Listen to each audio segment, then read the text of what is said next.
Weiß doch nicht.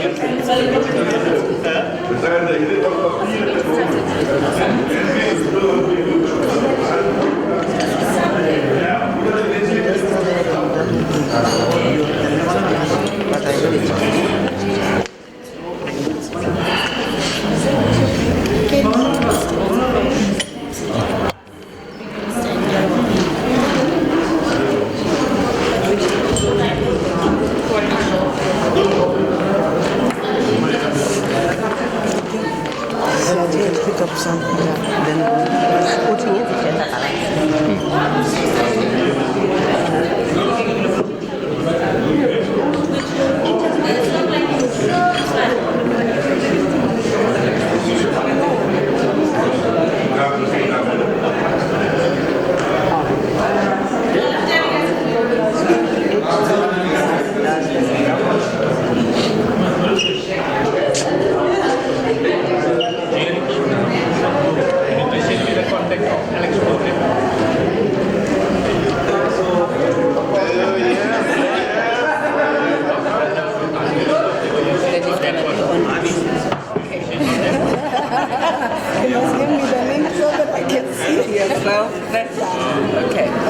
Tell us if you're ready so that we can. So which way do you want it? Yes, it's a conversation.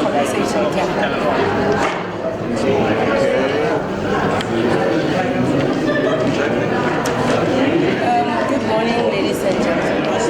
I'm sitting here with TVET, Director of UNISA. Today we are in Upington. We are having a conversation regarding the fourth industrial revolution. We read a very interesting presentation happening, and I'm here with TVET. I just want to find out from you, based on the presentation that took place today, what is your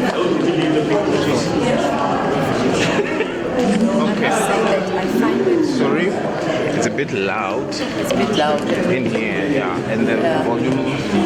Let me rather get you a microphone. Oh, okay. All right. Just give me a. Yeah. It's freaking better.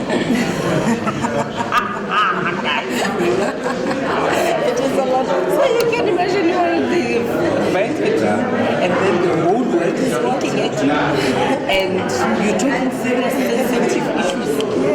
There are people who might be for 30 years and scrutinizing and it's easy to mess up. Yes, it is. I mean, I've seen there are people who do well. They get a fight.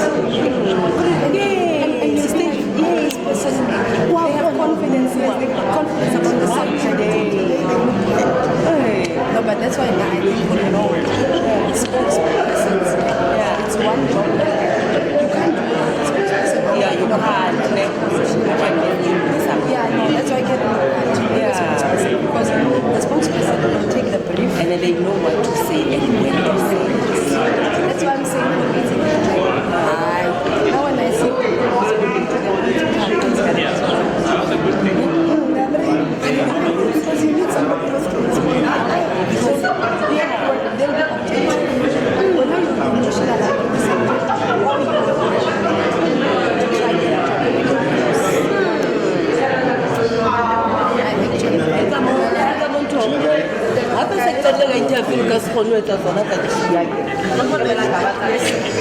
Have they already interviewed? No, they're waiting for the microphone. Oh. Yeah, they said we need a microphone.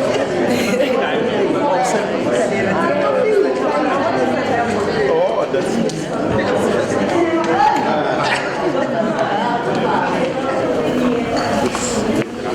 I was about to say for this mic.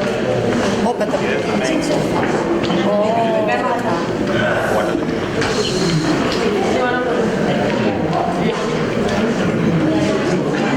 Hey, because maybe come and music and say,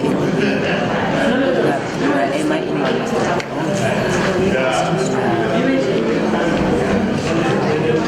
and that will now affect the sound quality.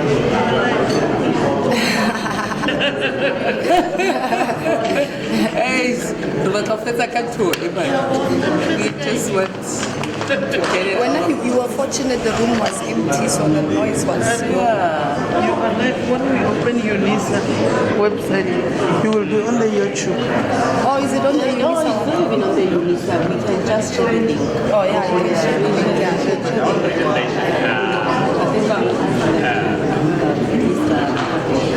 Yeah, so that people can see it. Yeah.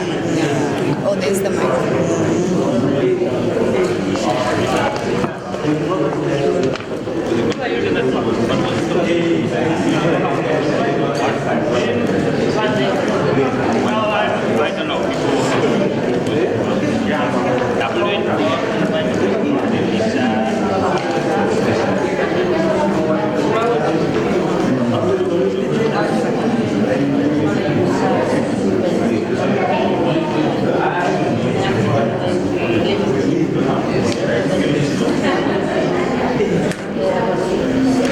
Well, I mean, that was a confusion. People said that.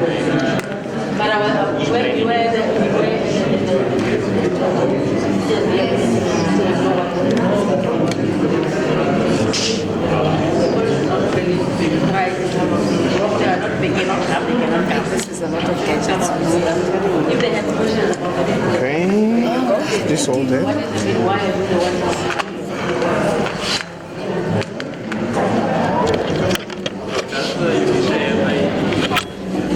They must make you wireless, my friend. Well, we do have lapel mics, but I think for this setup it doesn't That work. doesn't work. Yeah. Oh, okay.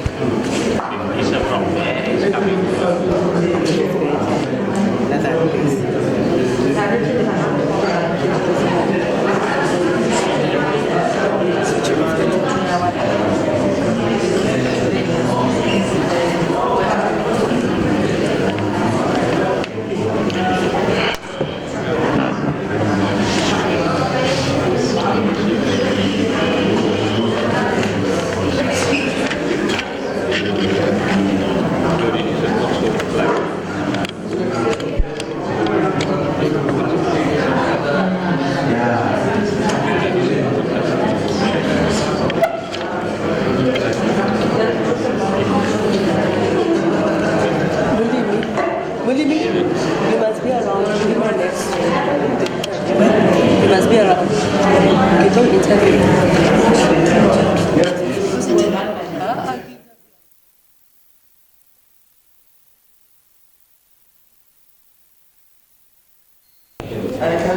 Can you start? 1, 2, 1, 2. Is it fine? Huh?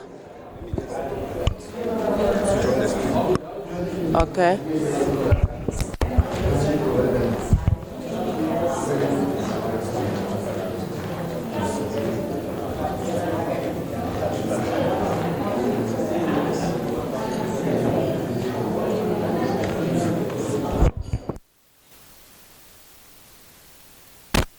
One, two. Yes, Wagal. All right.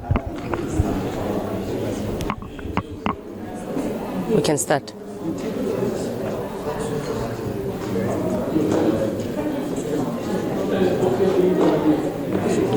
All right. Good morning, ladies and gentlemen. I'm sitting here with Iketlezo Lekalake, Chief Director of Human Settlements. We are here in Upington having a conversation regarding the fourth industrial revolution. We have education sectors and private entities trying to have a dialogue on this issue. Now, today we had very interesting presentation that took place. I want to hear from Iketleng, based on the presentation that we had, what is her view on the fourth industrial revolution? Over to you, man.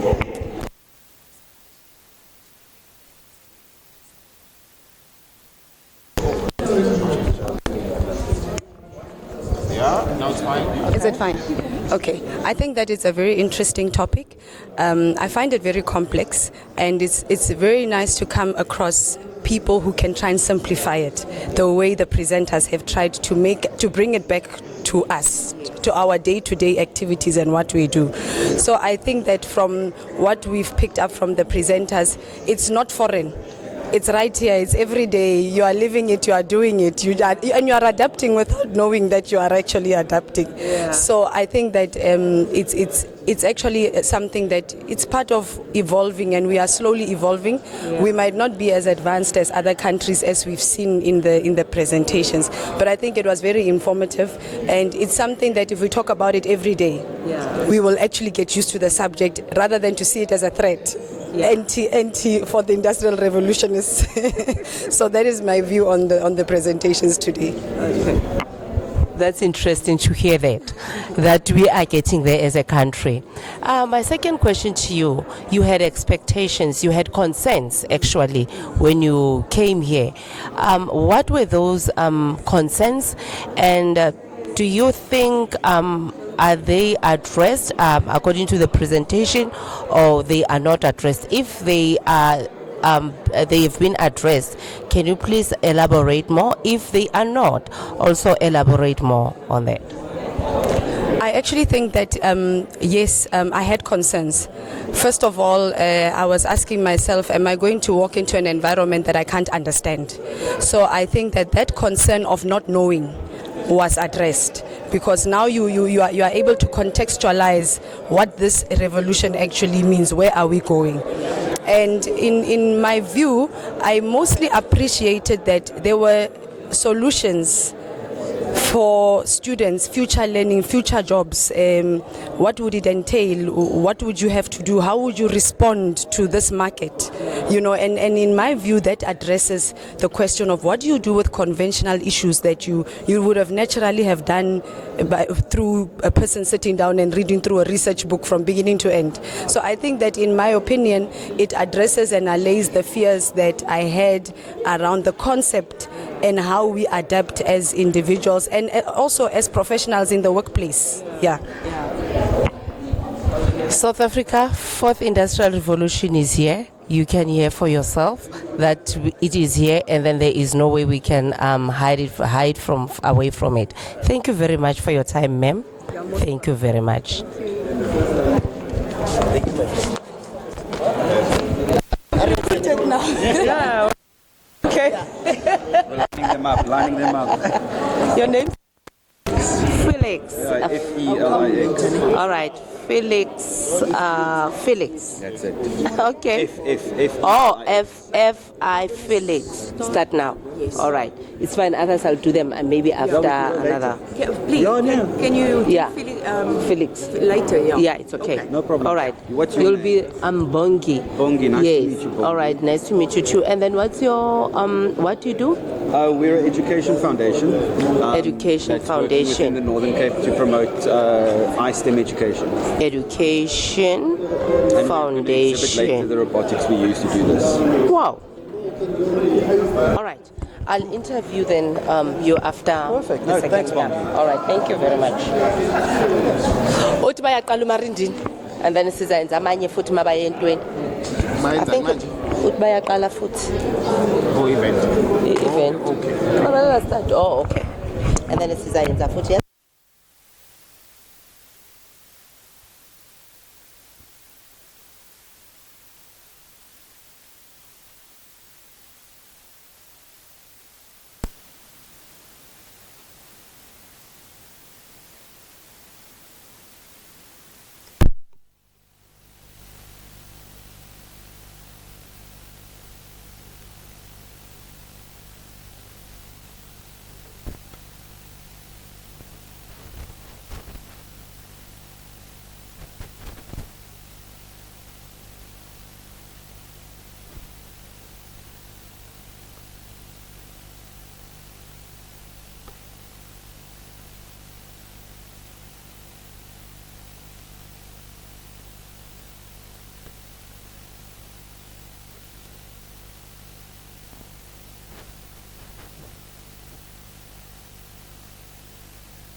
We must work on this.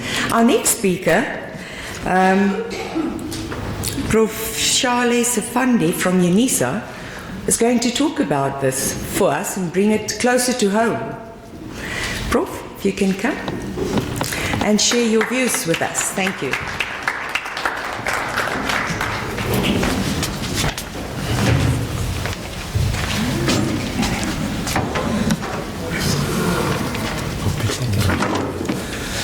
Right. Thank you so much, Program Director.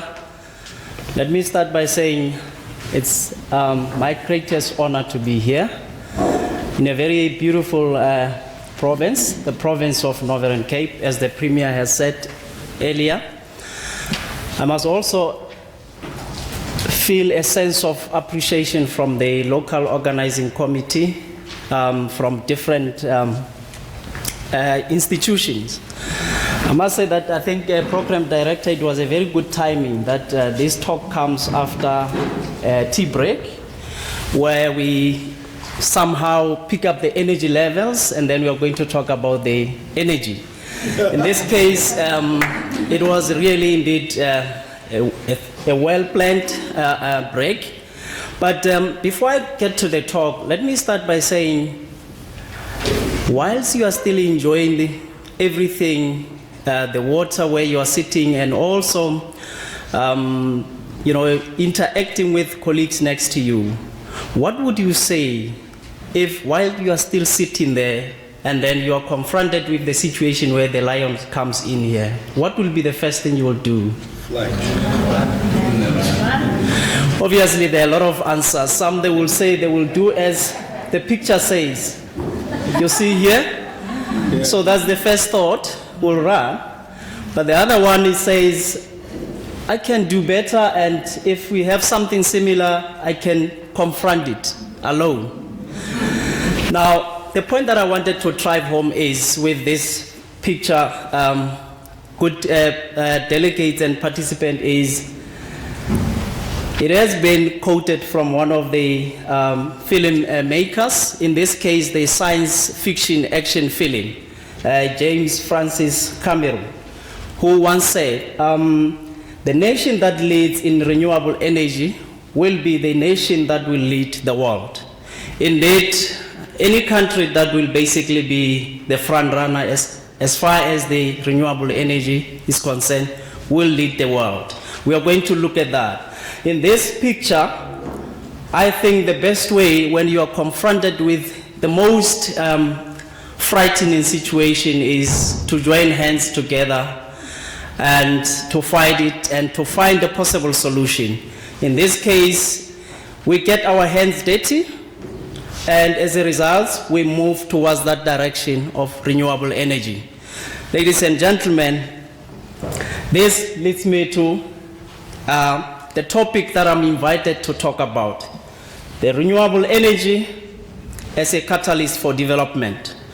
And I'm glad to stand here to say, when I look at the institution where I'm coming from, which is a 5-year institution, Solpla University, when it comes to renewable energy, we somehow understand and that it's important that we harness from the renewable energy sources. In this case, if you are looking at these buildings, they have one of the latest technology of heating and cooling system inside, where we no longer in that space where we basically continue with the non-renewable sources. In this case, we have inside, we no longer use the air conditioners, but we use what we call the heating and the cooling system. When it's hot, basically it will be warmer because of the heating system that is there.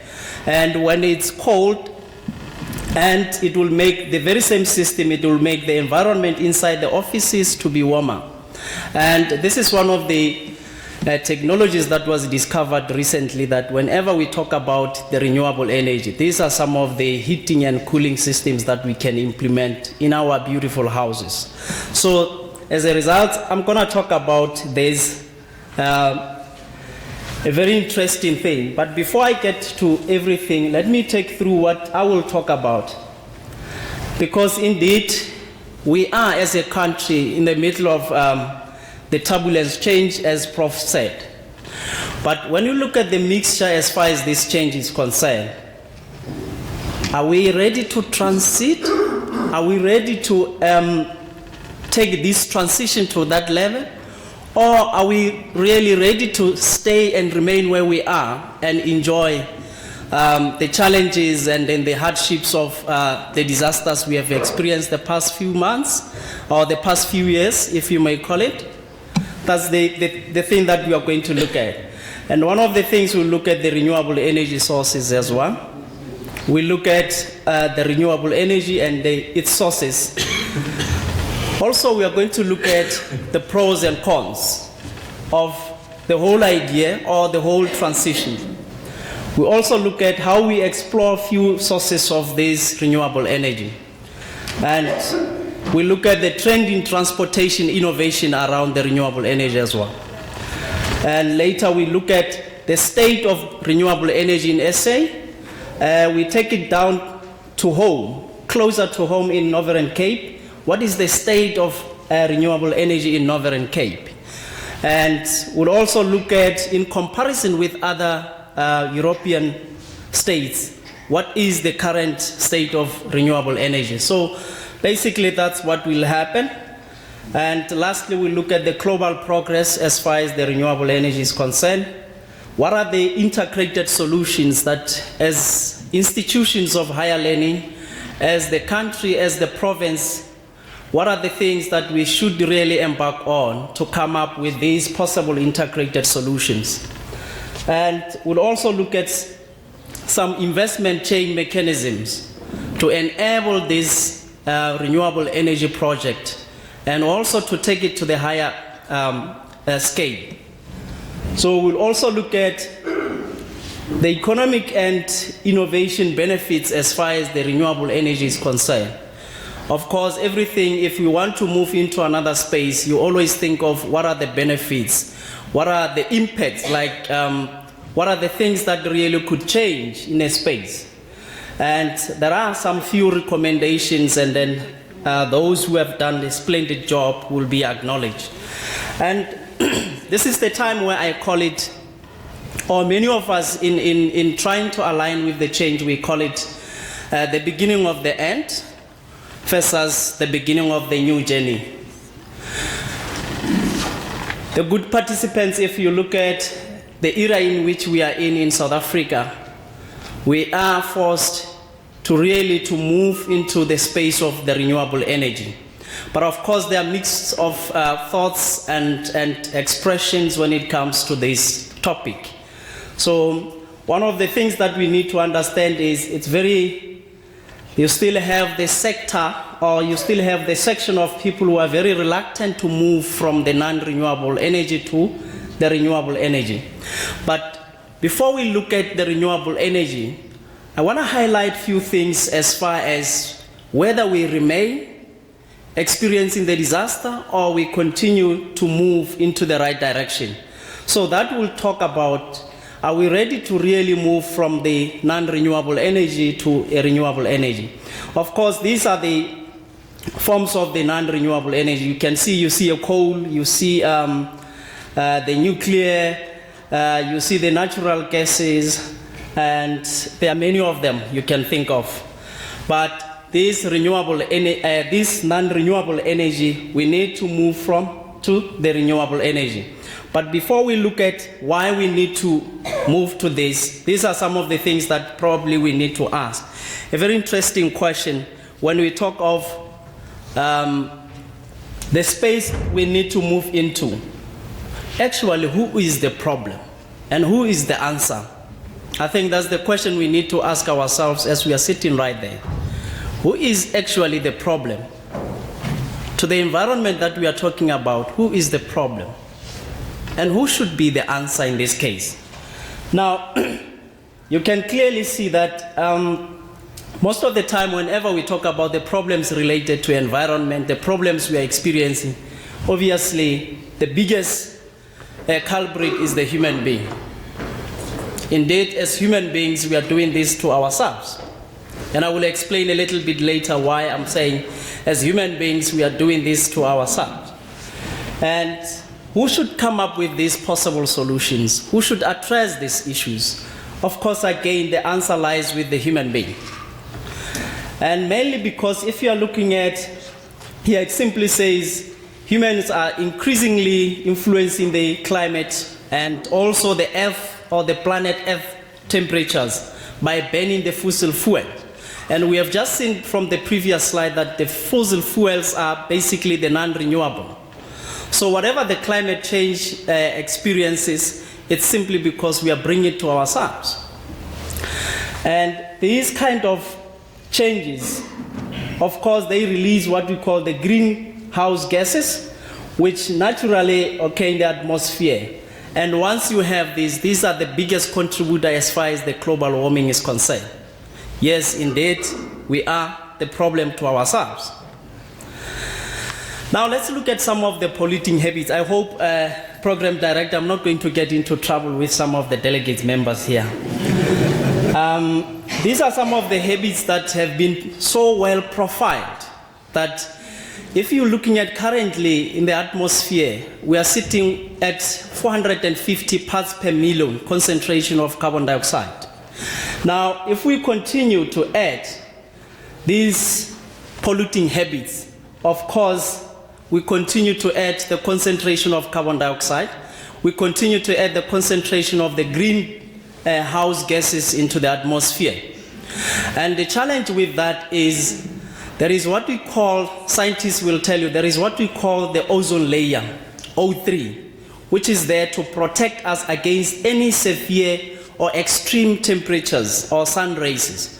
So the minute the atmosphere is polluted, what does that mean to us? It simply means we'll continue to enjoy the disasters with the severe temperatures towards our skin. And then we'll have so many diseases around the skin. This is what I termed, if you are looking at these kind of things, if we continue with these polluting habits, you end up with the air being polluted, and obviously the land will be polluted, and we think of the water that will be contaminated. And what we do, we go back and drink the very same water from the tap. We are indeed a problem to ourselves. Now, failing to understand, there is a principle here. Those who are teaching physical science at high school and even at universities, they will tell you, there is what we call the action-reaction force pairs.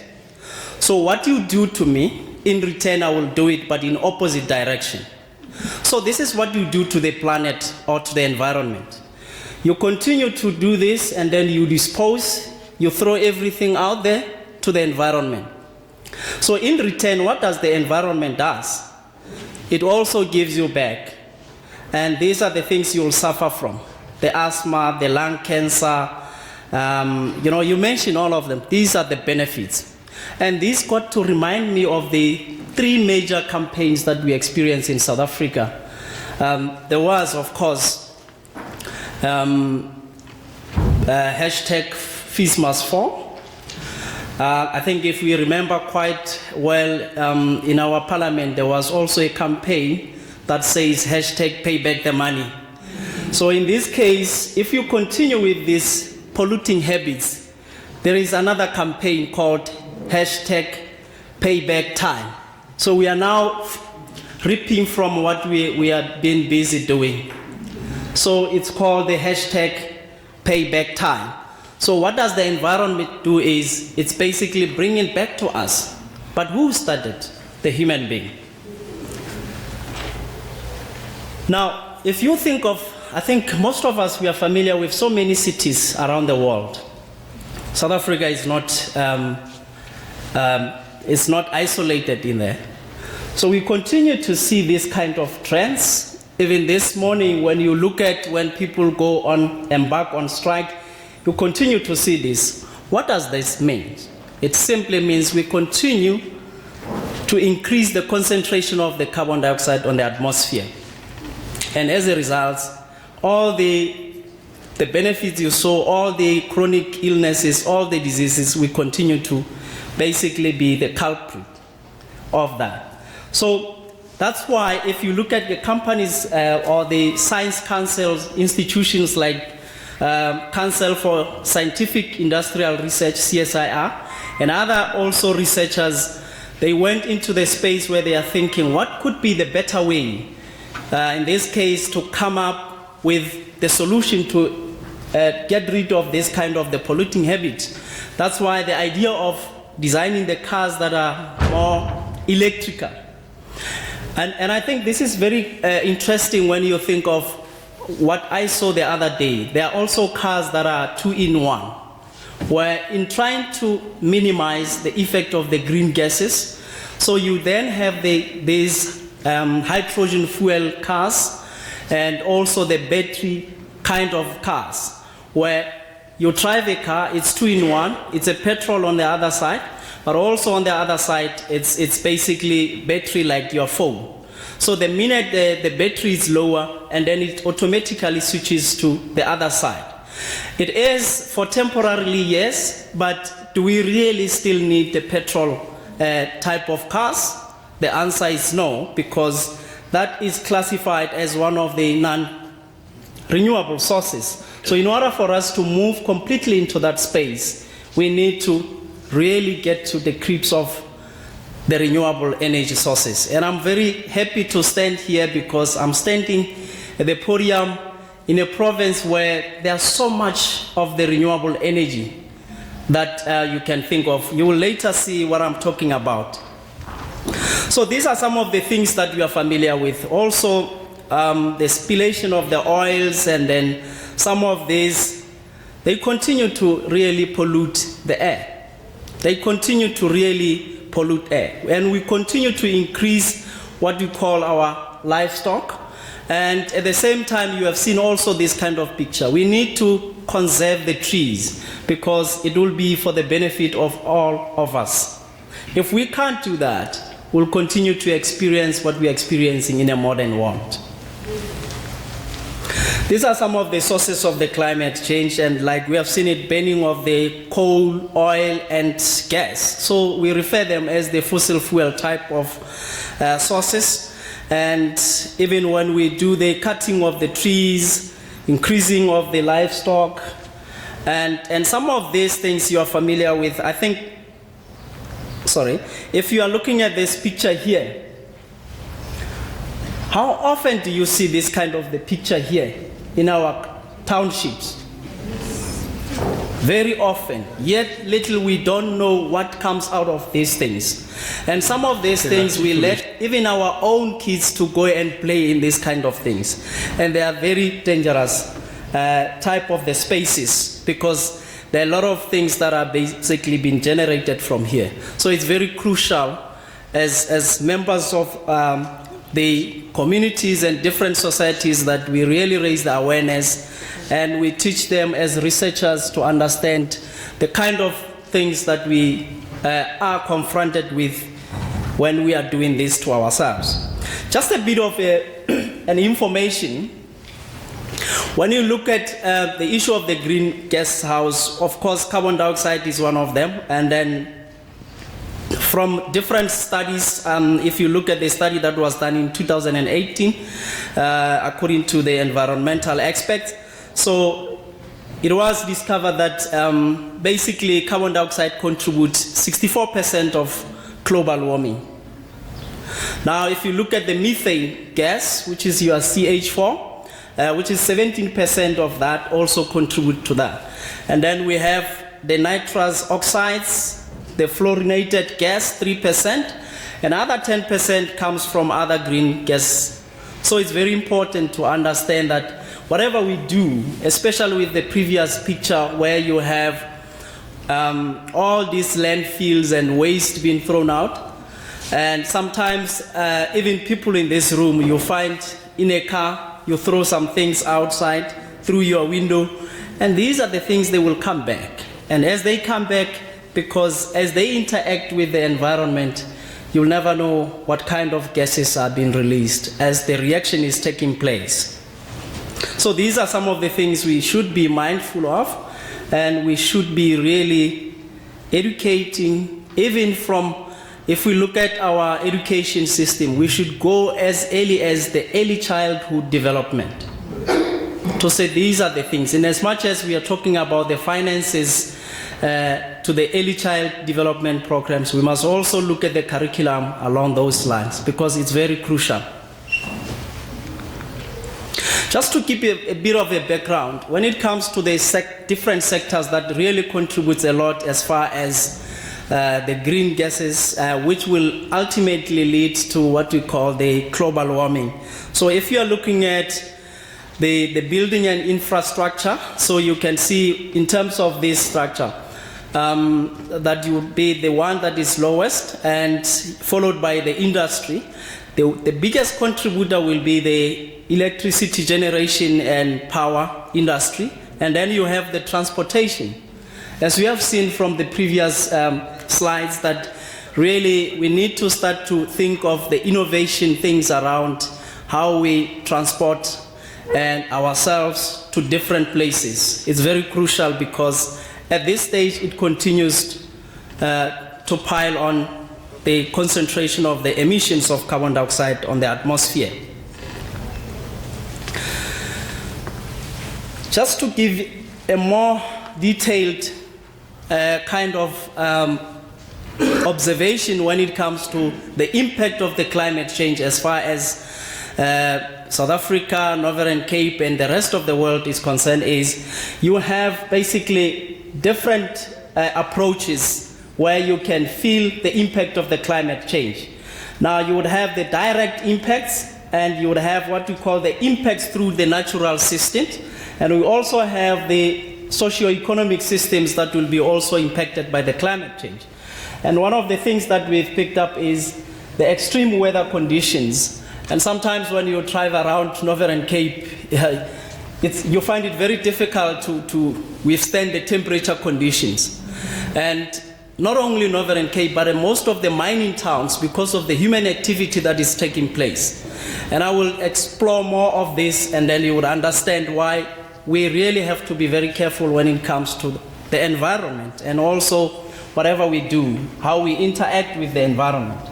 So you also have how we basically deal with these heat waves. Sometimes they are unbearable, like I'm saying, and then this affects the wildlife as well. And then you have so many disasters. I think we have seen Neisner, you have seen what happened in Joburg some few months ago, and this will always be the gospel song that we need to preach when it comes to this type of activities that as human beings we find ourselves.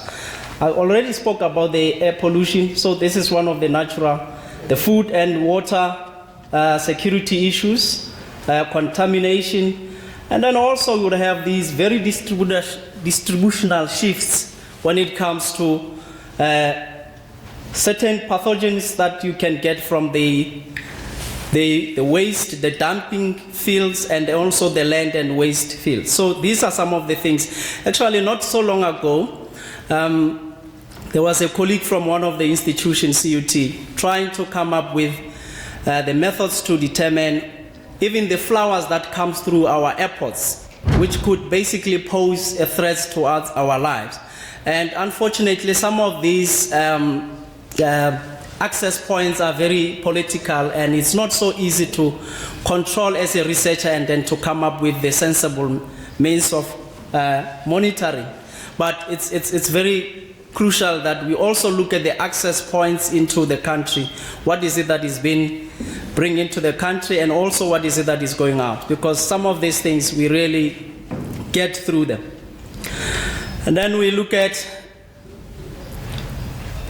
the socio-economic systems where you end up with the very scarce resources, where then it leads to so many fights. And we have seen it so recently that in South Africa, people, I'm not saying that's the only reason, but there are so many conflicts that are emerging, and this could mean that there is a scarcity as far as the resources are concerned. And of course, some people would go to as far as saying they are protecting their job, but in reality they are not. It's just the impact of the climate change and some of the things that you think. And I think the one that is scaring, it's very important. If you look at the mental deficiency due to the socioeconomic impacts or the climate change impact, it's very alarming. There are so many people mentally and they have been disturbed. It's simply because of the impacts of the climate change. So these are some of the things that will affect the social and behavioral ways, and ultimately our health and safety, it will be in question. Because once your health is not protected, it's affected, these are some of the things you get to see. I think you have seen some of these issues as well. So it's very critical that whatever we do, as we apply our mind, we really need to think of the outcomes, the consequences that we are going to face. Now, dealing with this problem, of course, there should be the mitigating factors or the measures that we need to come up with. What are one of the mitigating factors is we really need to work hard to move from the non-renewable to the renewable so that we reduce drastically the greenhouse gases emissions. We also need to look at how we depend on the fossil fuels.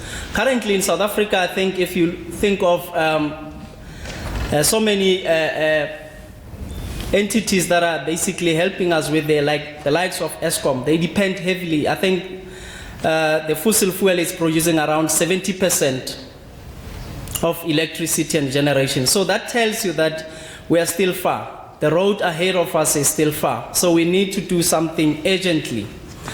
And we need also to think of as a country, as a province, to come up with a very integrated climate change plan. And with this integrated, that's when you talk of the sustainable collaborations, looking at these different sectors of society, different spheres of government, joining hands together to really deal with the issue of the climate change. And of course, the researchers as well and academics in the room, they would understand that it's very crucial that we join hands together. And in dealing with this, I basically say we need to take it to another gear when it comes to also the amount of waste we produce as a country, as a province. So there are a lot of waste we really produce, and at the end of the day, we need to convert it to the most valuable products that would help us to counteract the issues around climate change. So then the last question would be, are we ready to move from non-renewable to a renewable? Or are we still comfortable to remain experiencing the disasters we have seen? Let me throw some few things from the experts when it comes to the things that really, as a result, affect our health.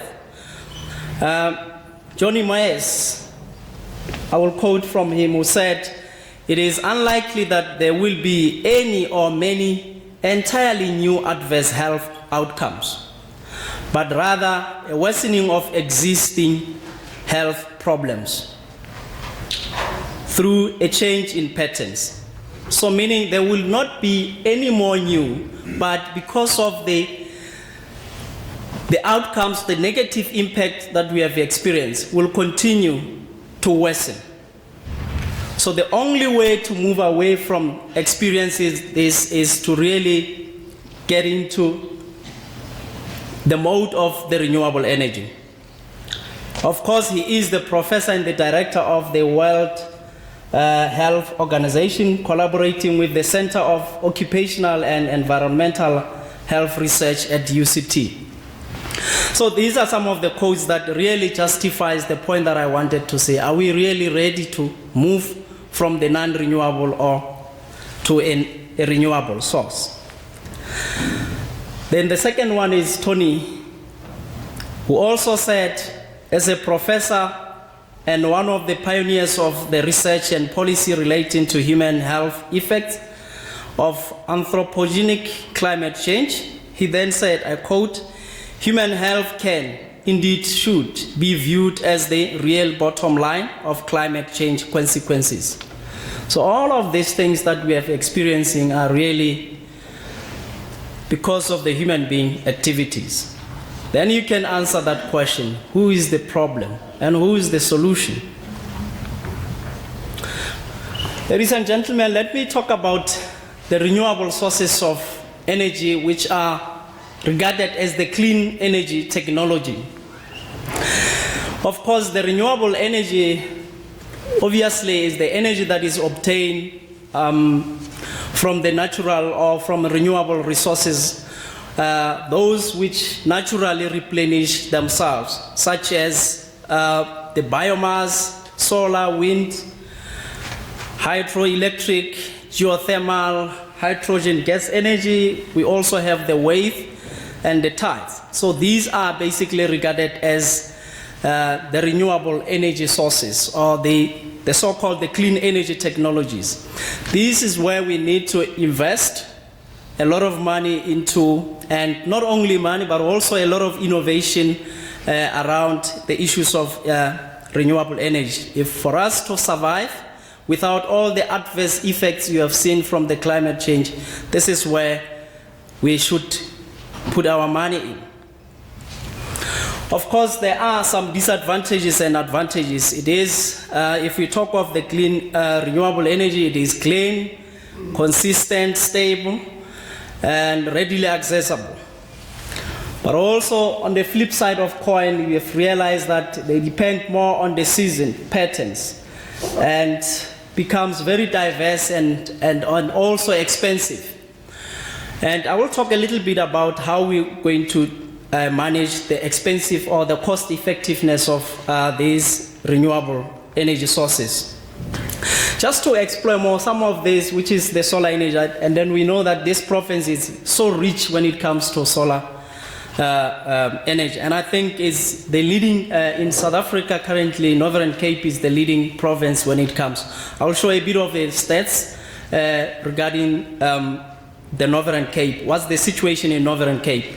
But of course, whenever we talk of the exploring of the solar energy, so obviously that will be the energy that is basically harnessed from the natural sun.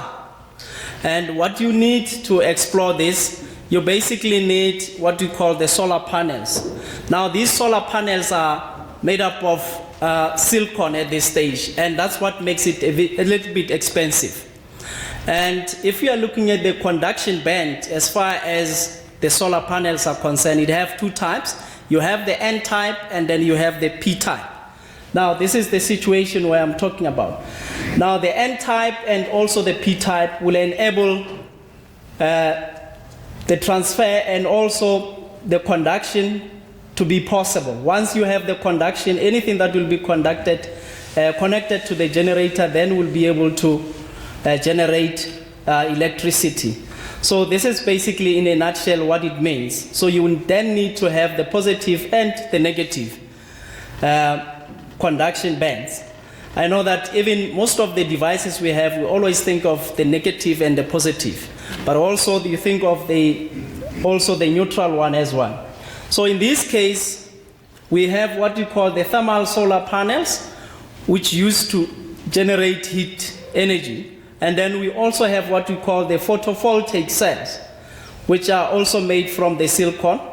And basically you also generate from the sun as well. So we'll get to look at these solar panels, the ones you are familiar with. And this is how it happens, because this material, that's what makes the renewable or the solar energy to be expensive. These are the panels. And I'm very glad to see that when you go to Northern Cape Mall, so you see some of you panels that are put out there so that we harness the energy from the sun. So this is basically how it works. And then you would have the sun rays hitting the solar panels wherever you put them. So as they hit, so therefore there will be the conversion of the current. In this case, it will go through these different channels up until you have the direct and also electricity and also the alternating that will be generated. So it's important that we look at the cost factor when it comes to the solar panels. And this is basically what the new research innovation is working into, to say what are the means and ways we can basically come up with to reduce the cost as far as the solar panel is concerned. And we are going to see later when we introduce the plastics to basically reduce the cost of these panels, but you still get more or less the same power efficiency. So that's basically what we are going to look at the later stage. So wind is one of them. I'm not going to talk about all of them, but just to pick up also the ones that I'm aware that in Northern Cape, these are the possible energy sources that we can basically continue to harness, and as a province to continue to grow the economic and knowledge hub. So one of the things is your wind energy source. If you go to DR, which is still in Northern Cape as well, there are a lot of wind turbines. So if you are looking at these turbines, what it basically does is the minute the wind blows and then the turbine starts to move, whatever that is connected to the generator, and then it generates the electricity. So that's basically happened. But in our country currently, Western Cape is number one, and then followed by Northern Cape. So Northern Cape can be happy to see that, of course, they've got this potential for renewable energy, which is also wind is one of them. And we also have what we call a bit of the hydroelectric, where you harness this energy due to what we call the kinetic energy, which is the energy of the motion, where you're looking at the water running. I think I saw a similar picture of the Harib Dam, where you can basically invest into that and then you enjoy the benefits of this. There is no harm, actually. So therefore, the water flows down with the gravity, and then as it does that, it hits the turbines pipes, and then everything starts to move. So, and whatever that is connected there will then start to generate the electricity. So whatever that moves, and then there is a collision. We always say, if you have in chemistry, if you have the molecules that will collide with one another, so they will also, through the collision, they generate that heat. And we all know that there is a direct relationship between the kinetic energy and also the temperature, and then hence you will get the energy that will be generated from there. So of course it is expensive, that's the on the other side of it, but of course you get to find the ways how we minimize it. So we also have what we call the geothermal with this one, where you basically generate it from the Earth's, from the planet Earth.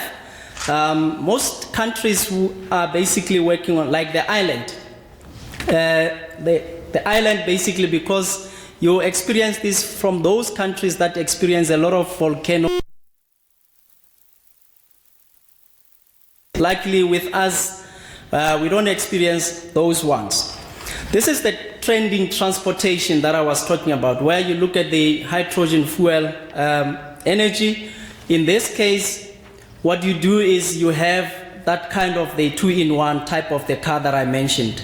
So in this case, it's so effective. And some of the research innovation goes into the electrical type of the cars, where we need to come up with the electrical charging stations instead of the petrol stations. But it's more like you wake up in the morning, you want to go somewhere, you ensure that your car is well charged. And then it will tell you that it can drive for this number of kilometers without the battery going down. So basically it will tell you, it will give you also the estimation of how many kilometers you can drive the car. So because of the time, I can see that the program director is looking at the time. But these are some of the applications as far as the hydrogen fuel cells, energy, or the transportation.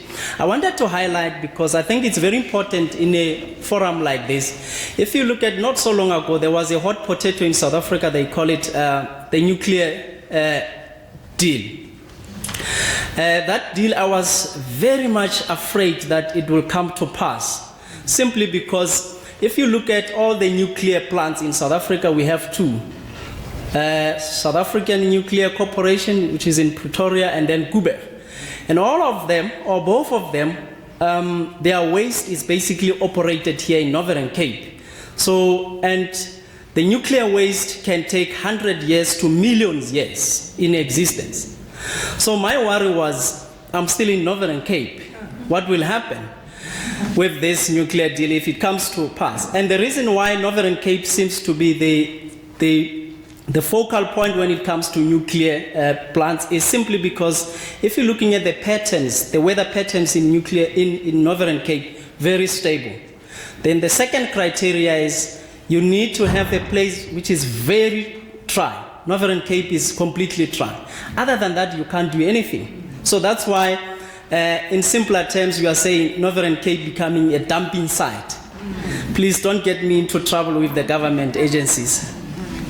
But that's basically what it is. So some of these things I will skip because of time, but just to show the trends as far as the hydrogen fuel cell vehicles, what are the projections by 2030. So you can clearly see that this will be, as part of the renewable energy, will be growing. This is more into my research. I'm not going to go deeper into this, but that's where we said we take a bit of the plastic material and we try to blend them together so that we come up with the system that will basically store the energy in a better way. So there are 6 ways in which we can do that. So I'm not going to spend much of the time talking about, because I want to show you what is currently happening in Northern Cape. What are the economic benefits, and then what is it that we can continue to implement? So there is a lot of science, I know. That's why one of the leaders once said, no, this climate change issues, it's not real. It's a fake science. And when you don't understand how these things affect the ordinary lives, and some of us, we become so worried when we hear such statements. Let me quickly skip some of these because it's still part of the research that I'm doing, really looking at the nanostructured materials, how you incorporate them into the plastics, so to come up with the very well thought kind of the system that will give us the same power conversion efficiency when we are dealing with the renewable energy sources.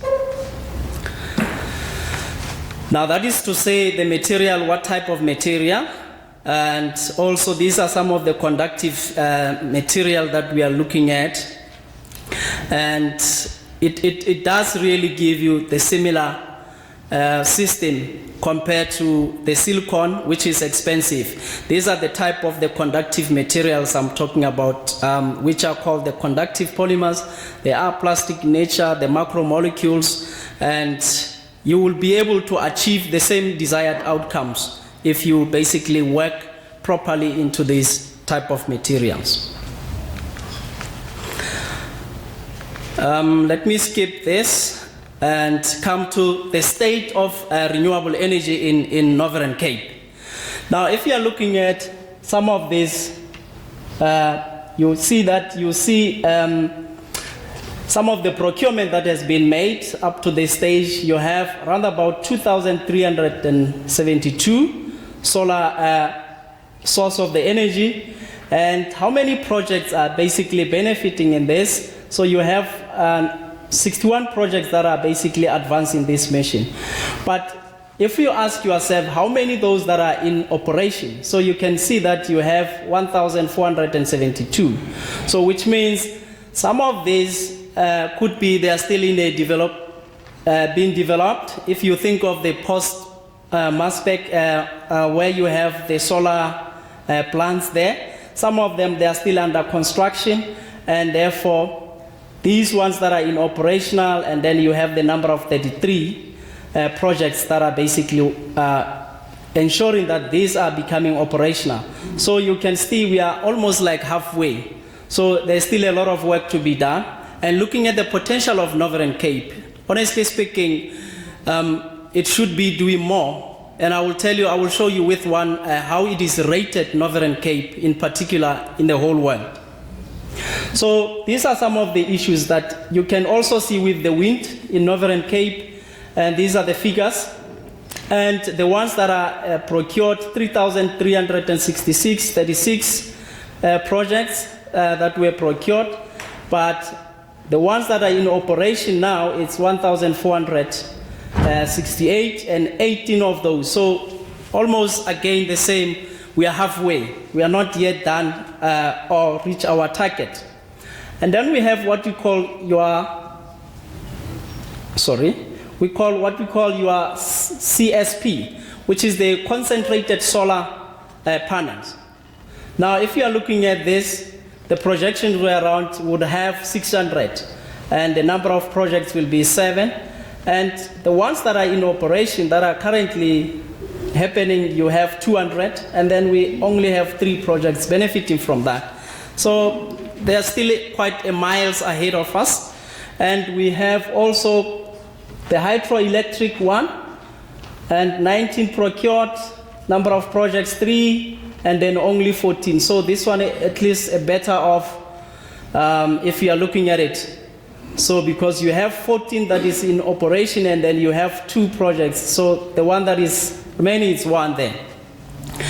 The one that we are not really as is the landfill and the waste, of which I would thought, because the waste is it's really a problem to us in many societies, I thought we should be exploring more. If you are looking at it, there were 13 procured and then only 1 project. But out of the 13, only 5 is basically working or it's in operation. And how many? Just 1 project. So for me, it really raises a lot of questions, and I think that's what we need to, because if we talk about waste in the construction, food industry, even at home, you see all of these things. So we need to have a better way of utilizing the waste to generate some of the valuable products for us. So in simpler terms, this is what happened in South Africa, but also even similar thing when you look at it in Northern Cape. But before we look at that, so again what I alluded to earlier, we have 70% of coal that is basically generating electricity and power for us, which it shouldn't be, because we are still way far. We are not even 50% of that. So we need to really move into this space and leave the coal, the oil and natural gas and nuclear alone. Now this is what the world says about Northern Cape. If you look at the potential for Northern Cape as far as the renewable energy is concerned, some of the great countries, they rate Northern Cape as the 5-star. So it means we should be doing a lot better. In fact, if you are looking at this map, it tells you that really a lot of renewable energy would come from Northern Cape. That's why in South Africa, Northern Cape is number 1, because of this potential. So, but it's shocking that if you are looking at the countries like Germany, they are doing way far better than Northern Cape, with a very little. Look at Germany. It's not even red, it's almost like green, but they are doing way better. So then it goes to the question of the sustainable collaboration with research and coming up with the research innovation. And we really need to look at the research at the interface, because if we can't do that, then we'll continue not to do well, whereas we have the platform to do that. So these are some of the things that we need to be very careful. Now, if you are looking at also this, it then tells you about the state of renewable energy in Northern Cape as opposed to South Africa that we have seen. So clearly, there are a lot of things that we need to improve. There are a lot of things we need to work on. But I think Northern Cape, there is a great potential, and we are doing well. If you compare where we are with the likes of other European member states, so you can clearly see that by 2020, their target was to reach 20% of the conversion from non-renewable to renewable energy. So at this stage, you will see with the next slide that most of the countries have done that successfully. And there are still those that are really far from their target. Now, if you're looking at the next slide, you can see the likes of Sweden and then these other countries, they've basically surpassed their target. And the question is, now I understand why in so many funding instruments, South Africa is partnering with the Sweden. There are so many bilateral. It's simply because South Africa wants to move into that space, but also it creates an opportunity for research, innovation, and also development of the knowledge hub. And we need to understand because we've got the resources and we can do better. So these are the picture that you see. In terms of the global progress, you can see that the world is basically sitting around 74% of renewable energy sources, and only 25.2% of the renewable. So which means most of the countries, they are still depending heavily on the non-renewable sources as opposed to. Again, it tells you the question that I told you. I'm now wrapping up. What we need to do now, as universities like Solpla, we say we need to come up with the more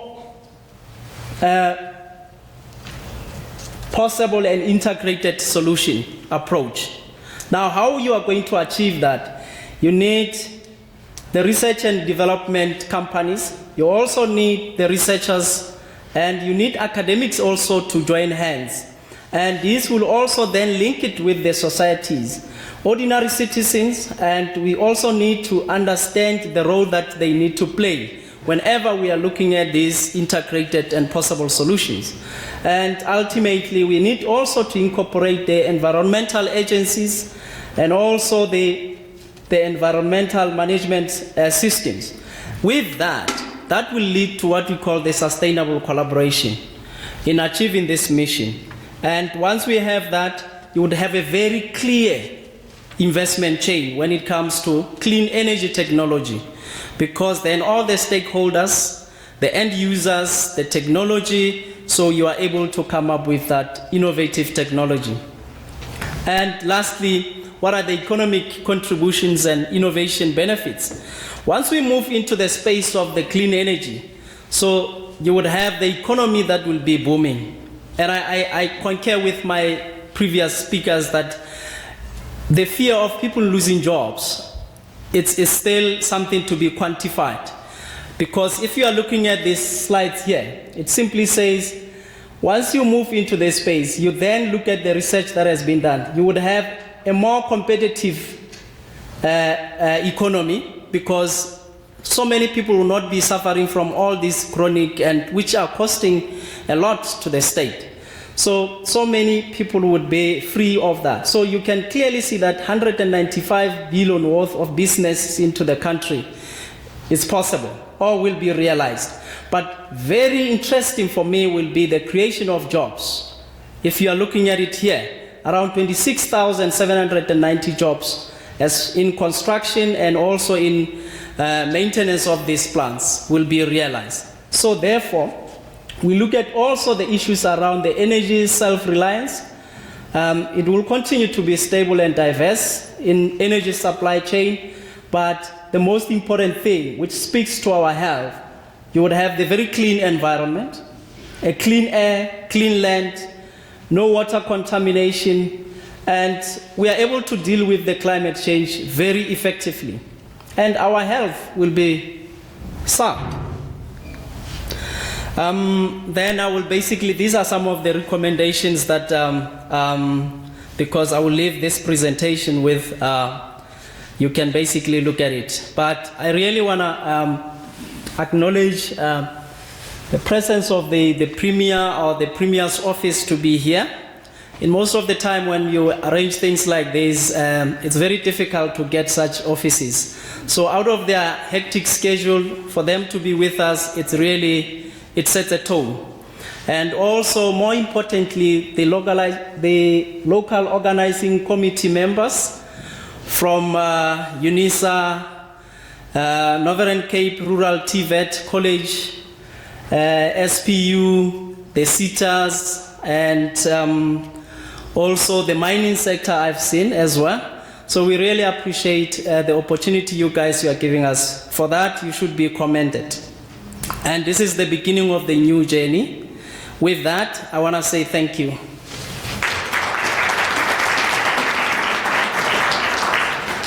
Thank you so much, Doc.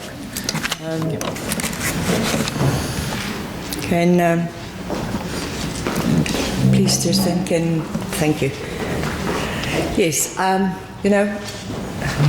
you must now quickly go offline, because I would like to say, in Northern Cape, we love meat. So we plant spekboom, but I know that's wrong. But you know what? I had the privilege last week to attend the National Waste Koro Summit. And I was so amazed about the economy behind recycling, the opportunities behind recycling, linking up with renewable. I was really amazed about all the opportunities. And I think if we as individuals just think of what we can do as in your small little space, that waste paper, that waste picture, just think, do you have in your house a bag for plastics, white paper? You know that white paper, per kilogram, they get right about 6 rand something if they recycle it. It's really, it start in the households. I know this is recycling and this is sustainable energy, but it links up. And there is a whole value chain going with the economy and our livelihoods going with it. So think of it, your plastics, everything. The people that we think as pickers and sorting out our garbage, they're taking it somewhere and they are living from that money. We are assisting in creating jobs. Now yes, we say local government must get, they must assist with the getting the waste sites in order. We cannot always wait for them. We are entrepreneurial people. We can assist with that. But go home and make it easier for them when they collect the garbage outside. And it's not garbage, it's recyclable goods that they sell to make a living. Thank you so much. Doc, ladies can come to the front. I'm so glad now I know, what opportunities there is. And if I think of all the energy, I'm one for lights, so I switch on lights all the time. I will not do that anymore. I'm wasting. You can come to the front, please. Thank you so much. And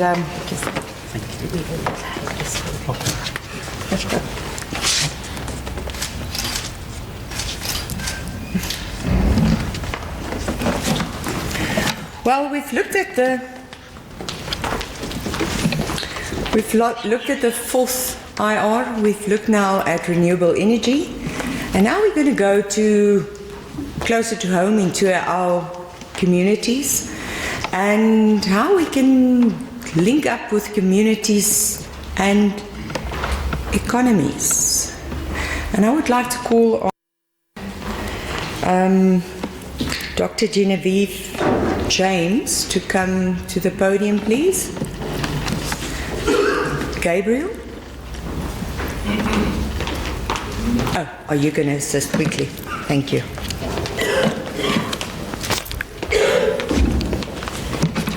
Thank you, Doc.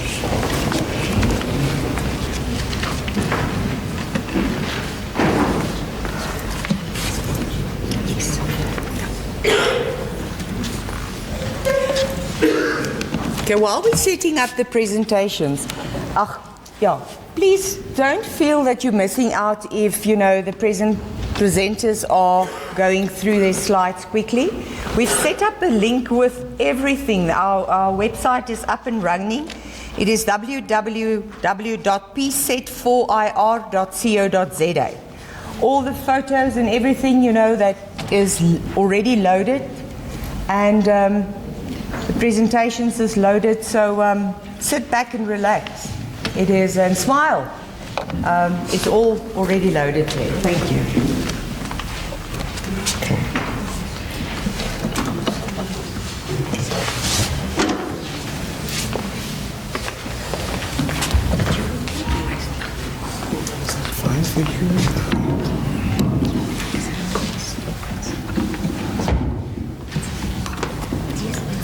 So I'm what stands between you and lunch.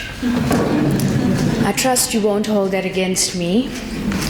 I want to congratulate the conference organizers for a very well organized event. Right from the time we passed through the gates onto the property, we could see the attention to detail and the organization running right through. So congratulations to you, the hard work, and I trust that it will reap dividends. My presentation is going to be building on the very solid foundation set by the presenters before me. And since it is going to be standing before you in lunch, I'll try to move quite swiftly. But I don't want to make you promises that I may not end up keeping. So take that with a pinch of salt, and by tonight you can have your shot of tequila with that. So, the PSET sector, according to our white paper in post-school education and training, sets the tone for the role of our sector. And there's a common misconception that PSET certifies students and promotes lecturers. That's the basic work that we do. But we have an incomparable role in our society. In fact, our practice and our presence contributes to the betterment of society, and that role we dare not forget. That is the true ends of knowledge, that it contributes to the betterment of life. Now, our sector does not exist in a vacuum. It is not the same as it is in the northern or the western countries of our globe.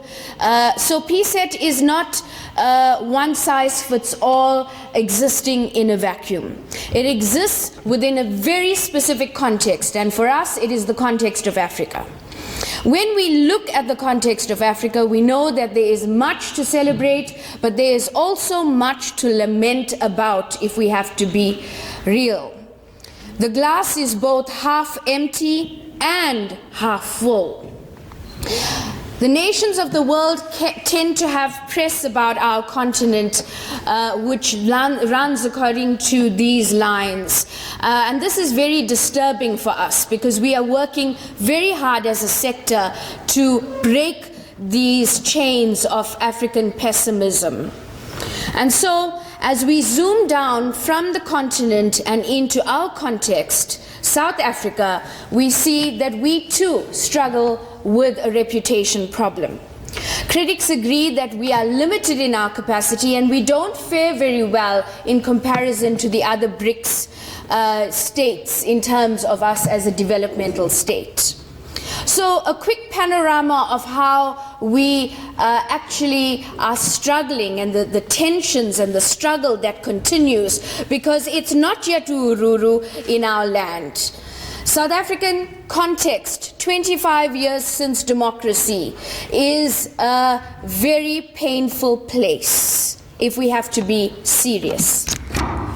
We have slow economic growth, high unemployment.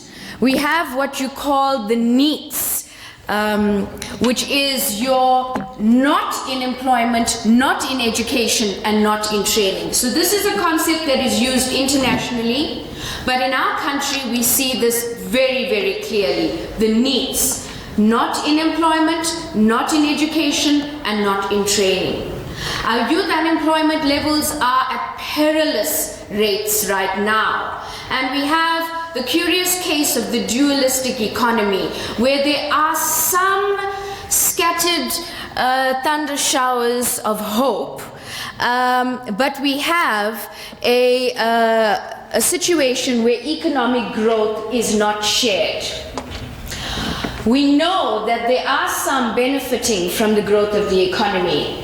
Just have a look at the luxury brand industry, which has not faltered even during times of recession. So, economic growth has not been shared. In fact, as many South Africans are pushed towards becoming more entrepreneurial, we are hearing some very shocking statistics that only 15% of startups are actually successful, and entrepreneurs need wide-ranging support in order to get their businesses to become more sustainable. We have chronic poverty, an unrelenting, malevolent type of poverty which is conveyed from generation to generation. And poverty in our country is multidimensional. It's not just about how much money you have in your pocket, but it is about the voice you have and your ability to act as agents in the change making of your society and your ability to participate in decision making. We've heard before about the rural and urban migration. This is sinking down. Sorry. But if it goes on the side, the live streaming doesn't have sound. Okay. So let me just put this there. The mic's too heavy.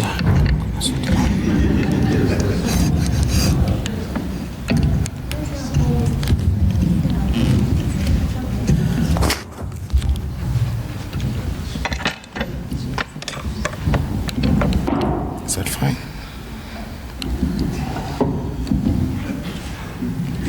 Behave now. Human and technology interface. And so we have this dismal picture of our nation. Now, for some of you knowledge workers who live in gated communities, you may not actually see this. You may see this just on the news. But these circumstances are real for engaged scholars. We see spatial patterns which continue even hundreds of years later to exclude the poor from the fruits of development, and a widespread disease burden and a seriously flawed healthcare system which punishes the poor and favors the rich. And so the disorientation continues. We see increasing stability, structural and systemic injustice. When you turn on the news every day and you try to listen to which is the best route to get to work, you're going to hear about some protest action or another, blocking one or the other national road or trucks being blasted, all sorts of disorientation. Pervasive violence. Did you know that gender violence in our country, according to a report, a 2014 report called Too Costly to Ignore, cost the economy between 24 and 42 billion? Now think about all those lost working days of women who are now put in hospital. Think about all the women who join clinic and hospital queues who were perfectly fine yesterday but are now needing reconstructive surgeries and all sorts of medical interventions due to gender-based violence. This too has an impact on our economy. Black rural women make up the poorest segment of South African population. This we know, but what is being done about it? Corruption, cancerous as it is, it should dare not just become another word in South African society.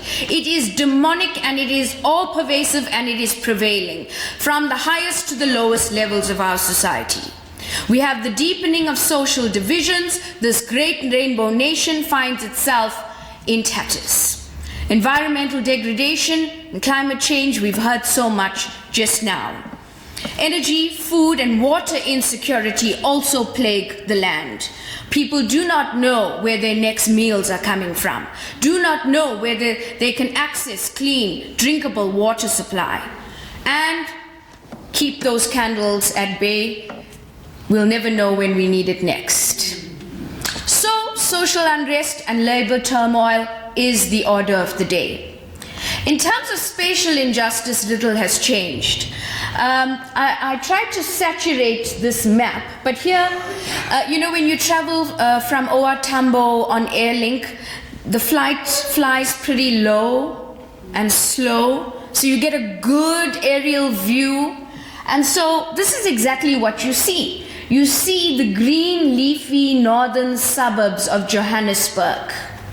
And you clearly see on this Airlink flight, moving from OR Tambo to Upington, as you fly over, the mine dumps situated right next to Soweto. And in the gusts of wind, this sand and smoke and dust just blanketing the community. This is a map in 2019. It's not a apartheid map. It's what we are currently dealing with in our society. Johnny Miller did a really excellent piece of work by capturing what he titled unequal scenes. He says that oftentimes communities of extreme wealth and privilege will exist just meters away from squalid conditions and shack dwelling, which we as the academics and the higher education sector have sanitized this term and called it informal settlements. But there we go. Here, can you see these homes in Hout Bay, surrounded by their greenery, their large plots of land, massive mansions, and there, the communities just meters away that would not even have access to public utilities, would not have access to basic things like toilets. So, in South Africa, the gap between the rich and the poor is widening. In fact, we are amongst those countries in the world with among the widest gaps. And it's plain to see in those images like Johnny Miller's. In fact, have a look at his website, Unequal Scenes, and you will see other images of cities in South Africa where you see these disparities. So, I spoke to you earlier about chronic poverty. A poverty that is a gift that keeps on giving. This kind of poverty is conveyed from grandfather to father to son to son's son, from grandmother to daughter to daughter, daughter's daughter. It's a poverty that is entrenched, and it is a stubborn poverty. But I dare you for a moment not to perceive this family as lazy. There are systems and structures that keep chronic poverty locked in communities and in families, in towns, in cities, and areas across our land. So, these systems and structures are evil, and we need to call it evil. You don't just get evil in the bedroom. You get evil in the boardroom as well. You get evil in policies as well. So the next time you go to church and someone wants to pray evil out of you, think about all those systems and structures where we also need to pray the evil out and also work to get it out. Evil is in systems and structures. And so, we have a lack of access to education, healthcare, safety and justice, public services and ICTs. We know that. And in order to have true and equal development, we need equal access. We have covert power and obstruction to decision making. We have all of these aspects deeply entrenched in South African systems and structures. Class division, racism, patriarchy, deep, unending.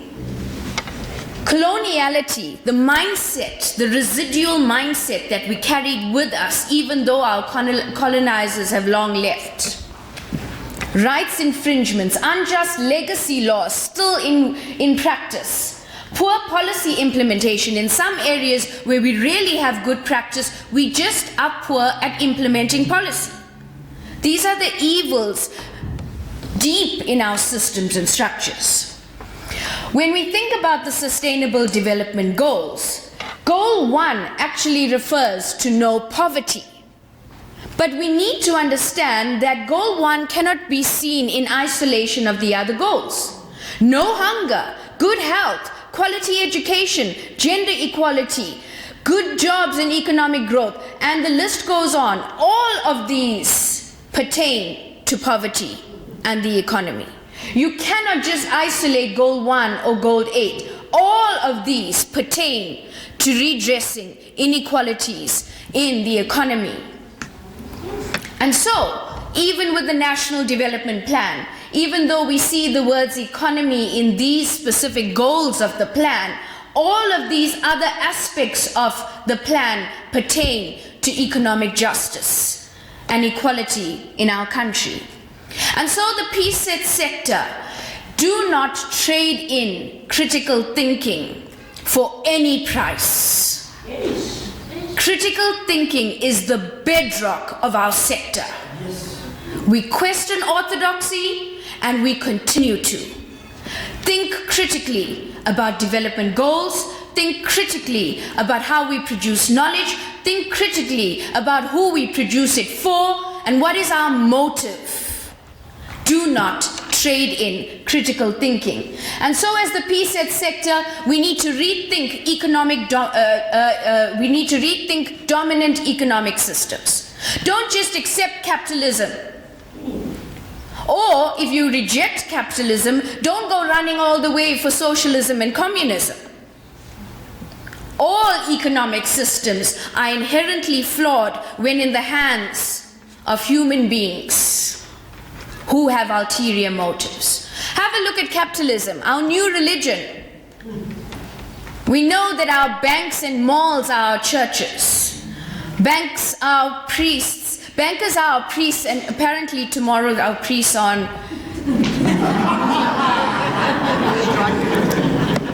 a small sabbatical. Wealth is heaven. Poverty is hell. Rich people are saints, poor people are sinners. Commodities are blessings, because if you don't have them, then you're cursed. And money is God. And so, we need to keep our critical mindset. The PSET sector cannot deepen what is termed Philistinism. Philistinism is a desire for wealth and material possessions with little interest in ethical matters. I'm not referring to the Old Testament Philistines. The Philistine of the modern era has a desire, a supreme desire for wealth and material possessions with little interest in ethical matters. And even how we develop our curricula, we are training people to become self-centered, self-motivated, self-focused.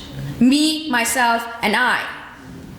Little interest for ethical matters. Ask the economists and the bankers who precipitated the global economic crash of 2008.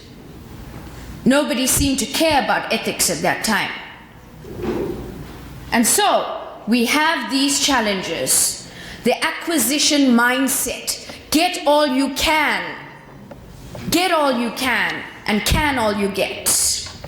And so, the market in this time is impersonal and anonymous. Everybody talks about the market, the market, the market. But who is behind this market?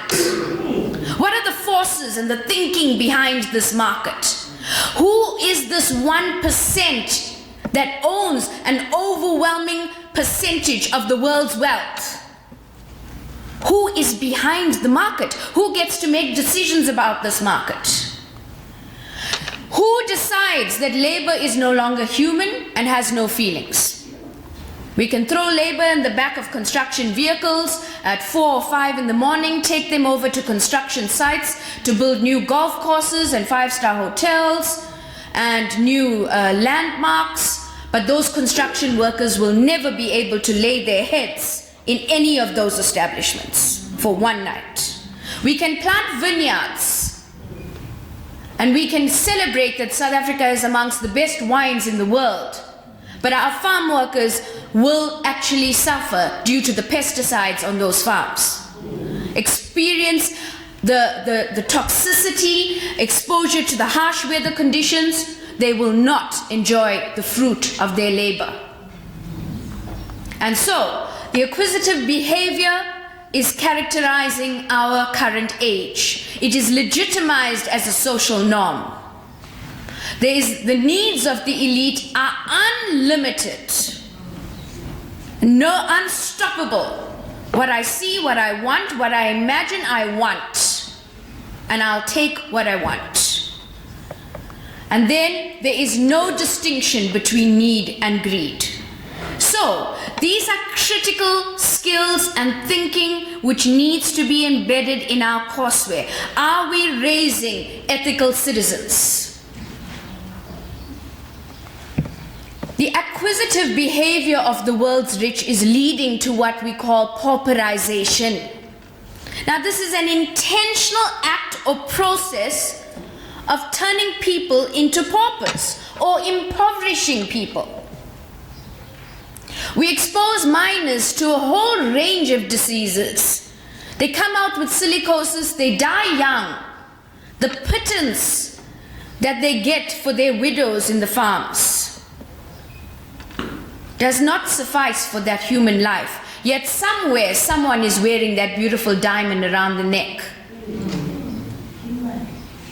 And so, pauperization continues, and this with African natural resources, which should have been for the benefit of the people. Now, even in the area of knowledge, we know that knowledge is a power tool extraordinaire. We know that those who have access to knowledge, who are able to contribute to knowledge, who are able to mobilize knowledge, they have power. And take that away, then it becomes a situation of powerlessness. And so what we are seeing is the ring fencing of knowledge. While we herald the great claims of knowledge to liberate society, why are we ring fencing it? Why do we continue to preside over a country where access to knowledge is still a cry, still a plea? This was done in colonial times. In India, the colonizers built a couple of universities, and then those who went to the universities became the seed for the nationalization of India.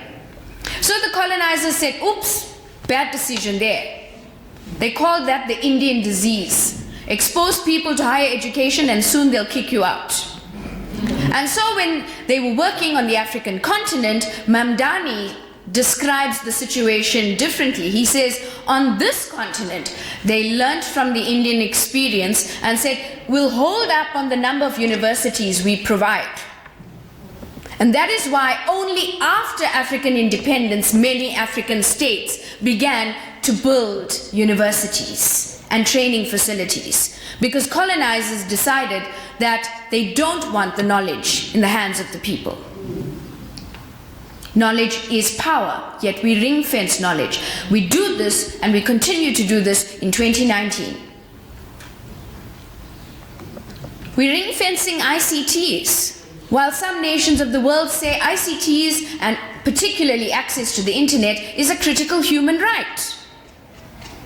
In our country, due to the fact that entire huge tracts of land across the nation, kilometers and kilometers of ground are not covered by tech infrastructure. The price of data is outrageously high. Why is PSET not doing anything about that? Somebody is benefiting somewhere. And so we continue to keep our people locked out of access, while we at the same time herald the claims of knowledge and ICTs. The new digital divides, as was discussed through many presentations earlier, are deepening in economic inequality. We cannot ignore that. With all the claims that it is making, it is deepening inequality.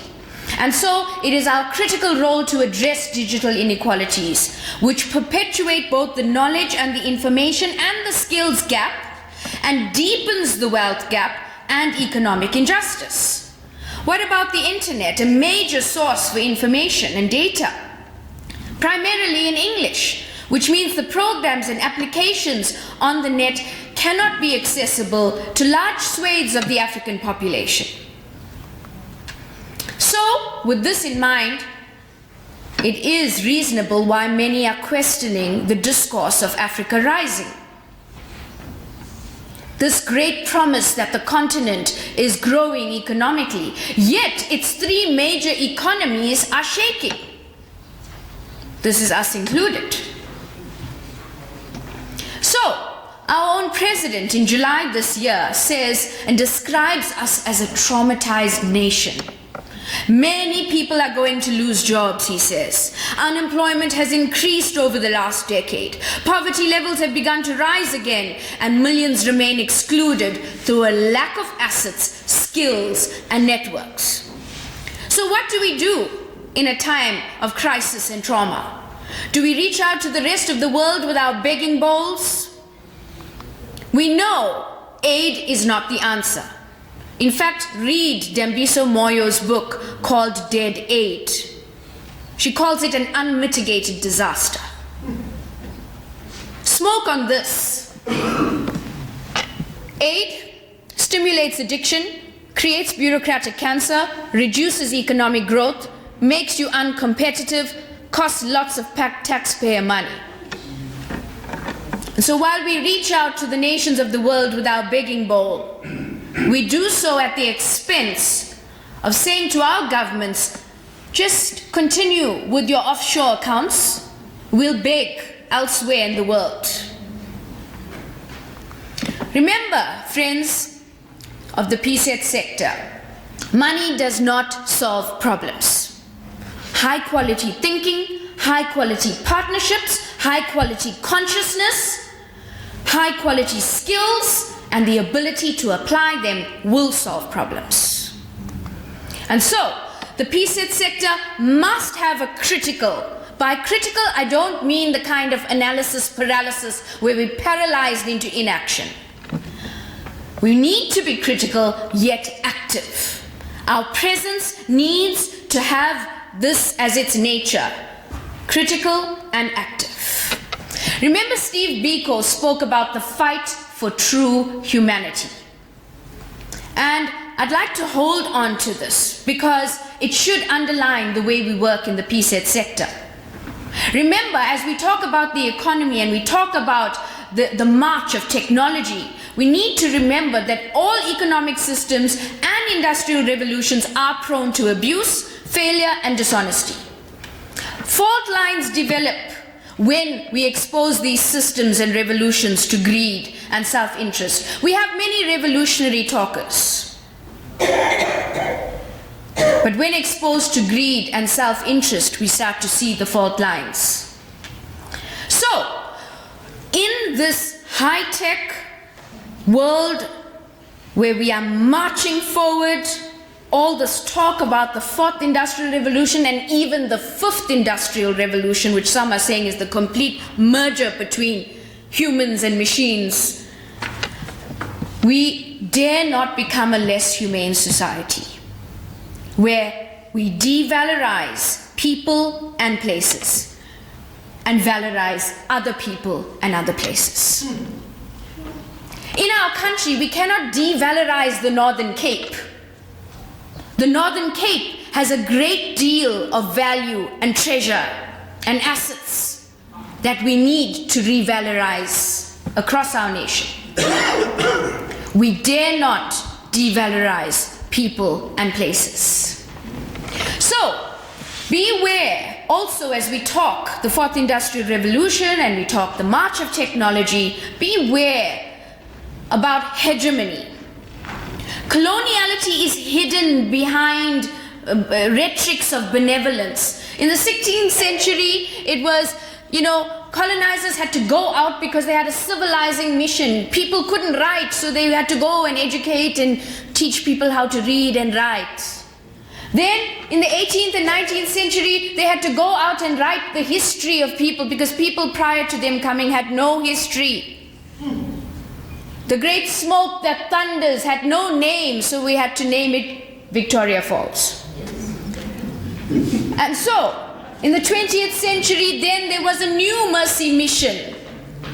The new mercy mission was that people have no development. So we need to go out there on a mission of development.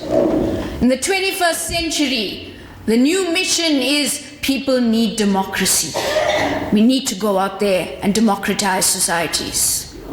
And with this comes the narrative, people without technology. Beware. I am not against the advancements of technology and its betterment and its impacts on society. What I'm saying is remain critical. Think about hegemony. Think about its residual impact on our thinking, our presence, our self-worth. These things matter. As the PSET sector, we need to remain critical because we have to stand as watchmen and watchwomen on the walls. We have to act as the justice consciousness and conscience of our society. We can't just slink into the background and teach whatever manual is set before us. We have to stand as watchmen and watchwomen on the wall, looking out on the horizon, looking to the past, looking to the present, and looking where the threats lie. Where are the disruptors? What will it mean? How do we develop agilities? What are its impact on our people and places? Conscience and consciousness is core to who we are as the PSET sector. Remember, hell is a place where nothing connects to nothing. This is what writer T.S. Eliot says. And so it's very, very critical that we understand these connections between the PSET sector and the rest of our world. We don't just do PSET from 8 to 4 and then we go home and then we do home life. Our work has all-encompassing impact. And so we need to remember those connections. No more silos. If we fail to act together, if we fail to collaborate, our dysfunction in our land will deepen. We can't leave development and economic justice and economic growth to the few. We can't even leave it to the economists. In fact, I was reading an article recently that says the whole discourse about the poor is not owned by the poor. The article was titled, "Who Owns Poverty?" The poor are left out about the discourse of the poor. We have the well-paying jobs to study poverty. And so, the white paper is calling for increasing collaboration. A stronger, more cooperative relationship. We need to move past rhetoric to making this a reality. How do we do this? The PSET sector must be engaged and open. And so, I remember when I first joined the higher education sector, there was great talk about multi, inter, and transdisciplinary work. Disciplines who are even functioning in the same department never knew who was in the next room, let alone what research and teaching was going on. And yet it was just a prefab wall between the two. Locked down, closed, rigid, information hoarding kinds of disciplines and departments we had. And then, as the talk of multi, inter, and transdisciplinarity increased, we became more collaborative, and so you see those hard lines start to break up, and now we started to talk to each other within our own institutions and within our own sector. But notice, something else started to happen as we started to think in more collaborative ways. Even the lines on the outside began to break down. And then we became more open, connected. We connected with each other in the PSET sector, within our universities, within our disciplines and our departments. And we started to connect with government, business, civil society, communities in specific geographic areas, both local and rural, urban and rural. and a range of other networks, dialogue partners, and critical interlocutors.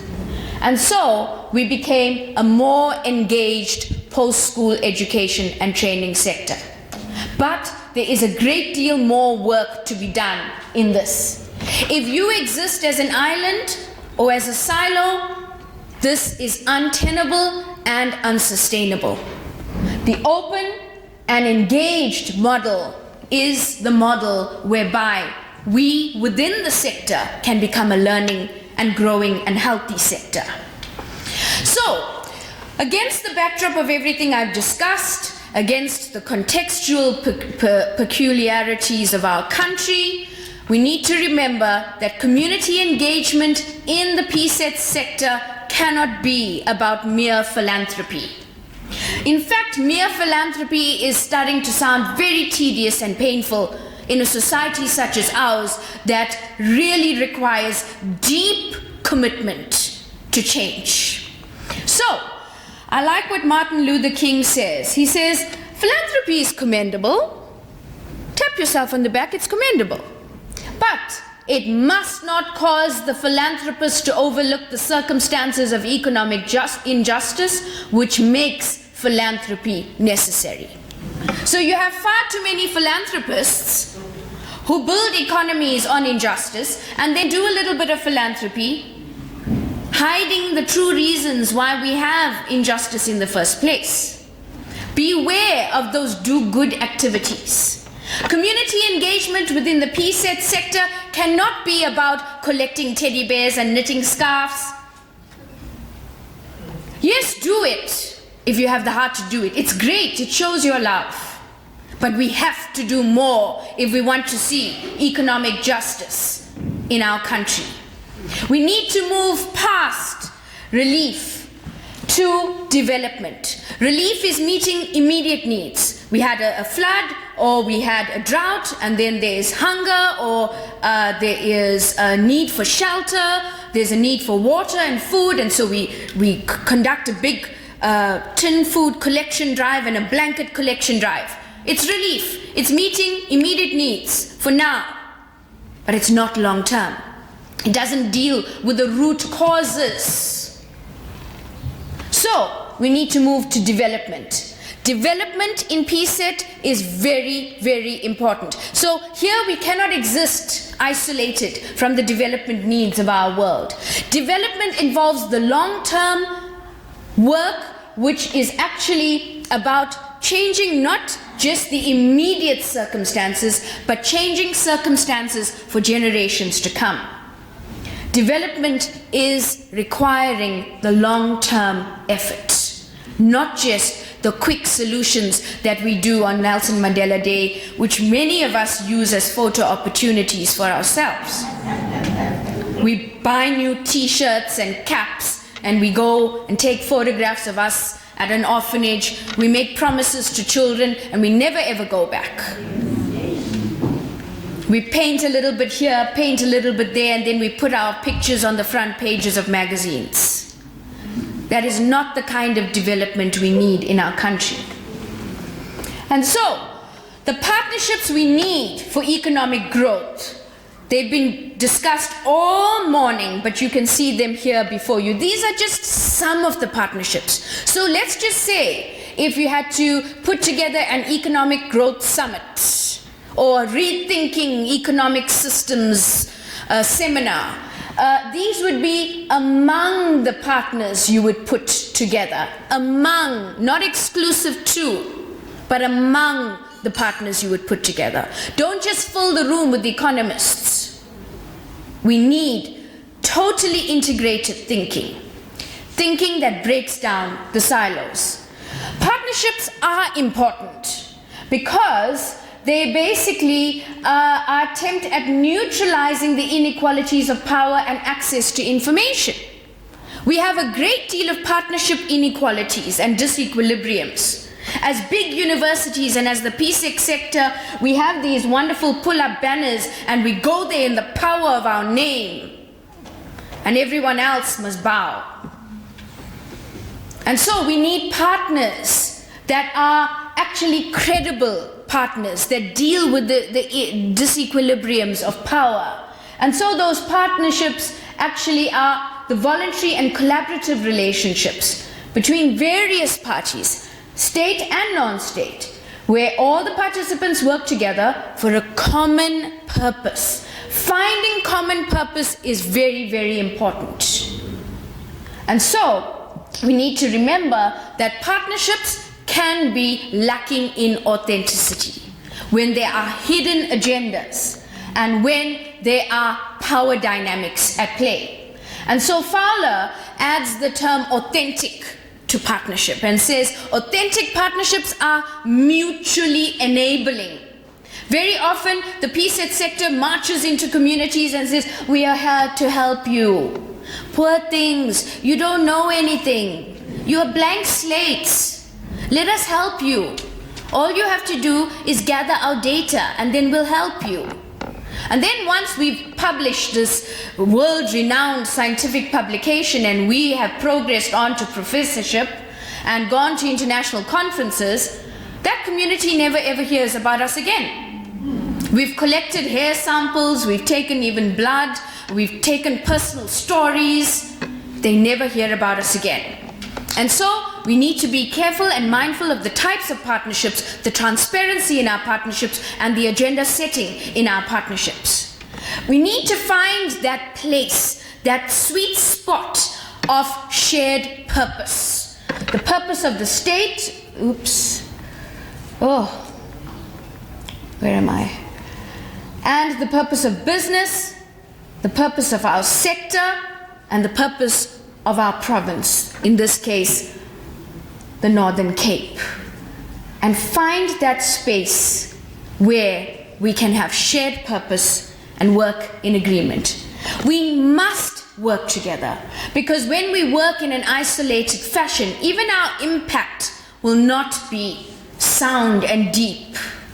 It will just be isolated impact, small things here, there, everywhere. And so we need to think about niche, we need to think about deep, not as they say, an inch deep and a mile wide. We need a mile deep and an inch wide. We need impact which is deep and thorough and sustained. And this we can do through high quality partnerships.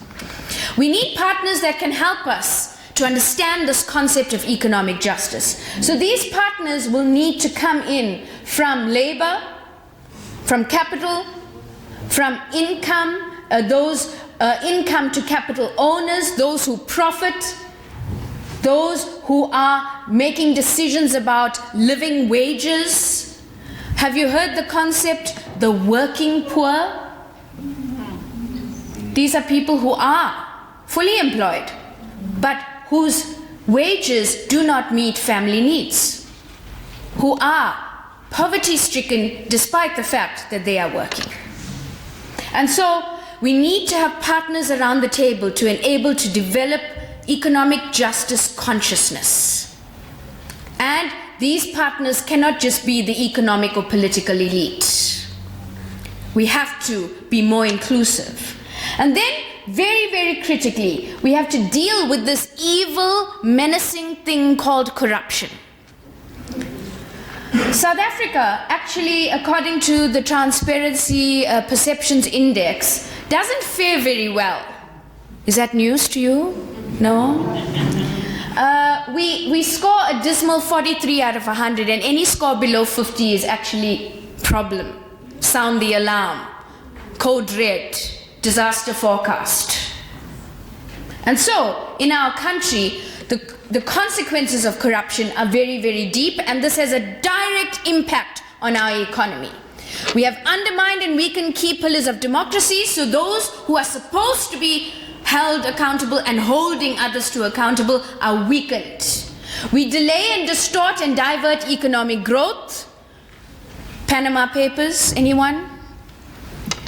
We lower productivity because money is being moved elsewhere. we deepen poverty and increase vulnerability to exploitation, and in a highly exploitative society, you will have increasing gender violence, you will have human trafficking, you will have a whole range of other social ills. We reduce competition, entrepreneurship, and innovation, because everything is for me and my cousin and my husband and my lover. And then, bribery is seen as the grease for the wheels of bureaucracy. And so every step we make, we bribe here, bribe there, in order to keep these wheels turning. Connections and cash is the currency, rather than innovation and excellence. Bags of cash will get you. It's, as they say, it's not what you know, it's who you know. And so corruption thrives upon weaknesses in key economic, political, and social institutions. And as the TVET sector, I often wonder why we are so anesthetized on this issue. Why is it not of a greater concern to us? Why are we not on the rooftops about this issue? Why are we playing nice about this? A couple of weeks ago, I spoke at the National School of Government, and I don't think they're going to ever invite me again.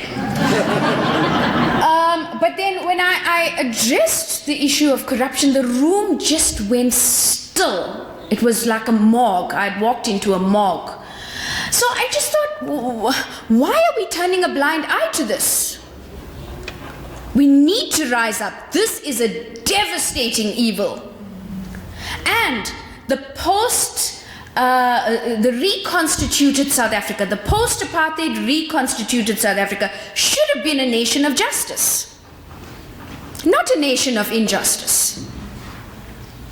And yet what we are finding 25 years into democracy, we have deepened inequalities. So we also need to understand the violence we perpetuate against the earth. And critical partners to help us in that regard will help us understand that environment and economy is inextricably linked. Ecology and economy. Economy, the rules of the household. Ecology, the sense and the logic of the relationships in the household. This eco is rooted in this interesting Greek word called oikos, meaning the whole inhabited earth. So you cannot have economic growth without understanding the ecological implications. And you dare not profit economically if it is just for your generation, and by the time your children come along, they can barely breathe. Have you seen the images? I remember when I was still in school, I looked, my parents took us to India, and I looked down the street. It was Calcutta. You could barely see a couple of meters in front of you. The smog in the air, it darkened the sun even. And all you could see was this tiny red dot in the sky, deep, dark smog. And it was daylight, so it looked as though it was almost night. And so, understanding this meaning of oikos, that it is directly linked to economy and ecology. And we cannot build the economy on the back of a broken ecosystem. We need partners to help us see and understand that. Then we need, through engagement, coming out of the thick walls of the university. Through engagement, we need to seek new knowledge creation and knowledge mobilization partners, and they are not the usual suspects. New partners for knowledge creation and new partners for knowledge mobilization, because it's not just about knowledge creation, it's also about how we mobilize the knowledge we create. Who accesses it? How come all the publications that are produced by academics and researchers are now so costly that we ourselves cannot access them? They're being published by the big publications of the northern hegemonies. So we have to pay the rand value equivalent to the pound or the dollar just to access a publication produced by an African scholar. We need to think about knowledge creation and knowledge mobilization. And so, we need partners for that. At UNISA, we've been thinking long and hard about this process. And we found that there's a traditional way of thinking, that we have a one-way knowledge mobilization. And that's this old school way that knowledge comes from the university and moves in the direction of communities. One way, unidirectional mobilization of knowledge. But then we also have a different type of knowledge. Two-way knowledge mobilization, which is knowledge moving from the academy in the direction of communities, and community knowledge, insight, experiences, case studies, narratives being brought back into the academy to enrich curriculum, point us to new sites of research. Now, I'm not suggesting that there's going to be a collision here, but this hypothetical collision is important, because for too long we have been isolated and insulated within the TVET sector. We seem to think that we exist outside of the societies that pay us to exist. And so, this is very important that we understand this two-way knowledge mobilization process, that the knowledge we create here can be created in consultation with our communities. And then, once we create it, it needs to be mobilized with the help of our communities and in consultation with our communities. And as it goes back, the insight, the experience, and the new knowledge and other knowledges can be brought back. Can you see this?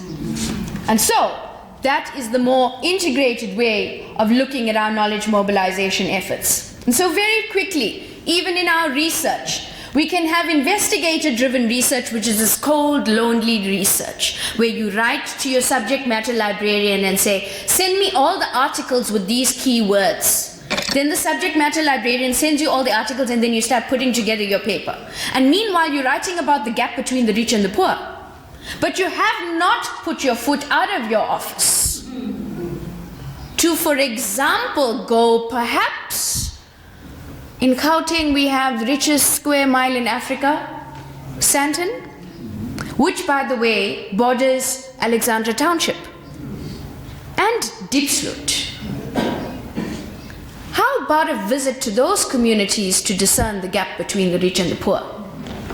And so, investigator-driven research is cold and lonely, it's desktop research, it is driven by the academic agenda.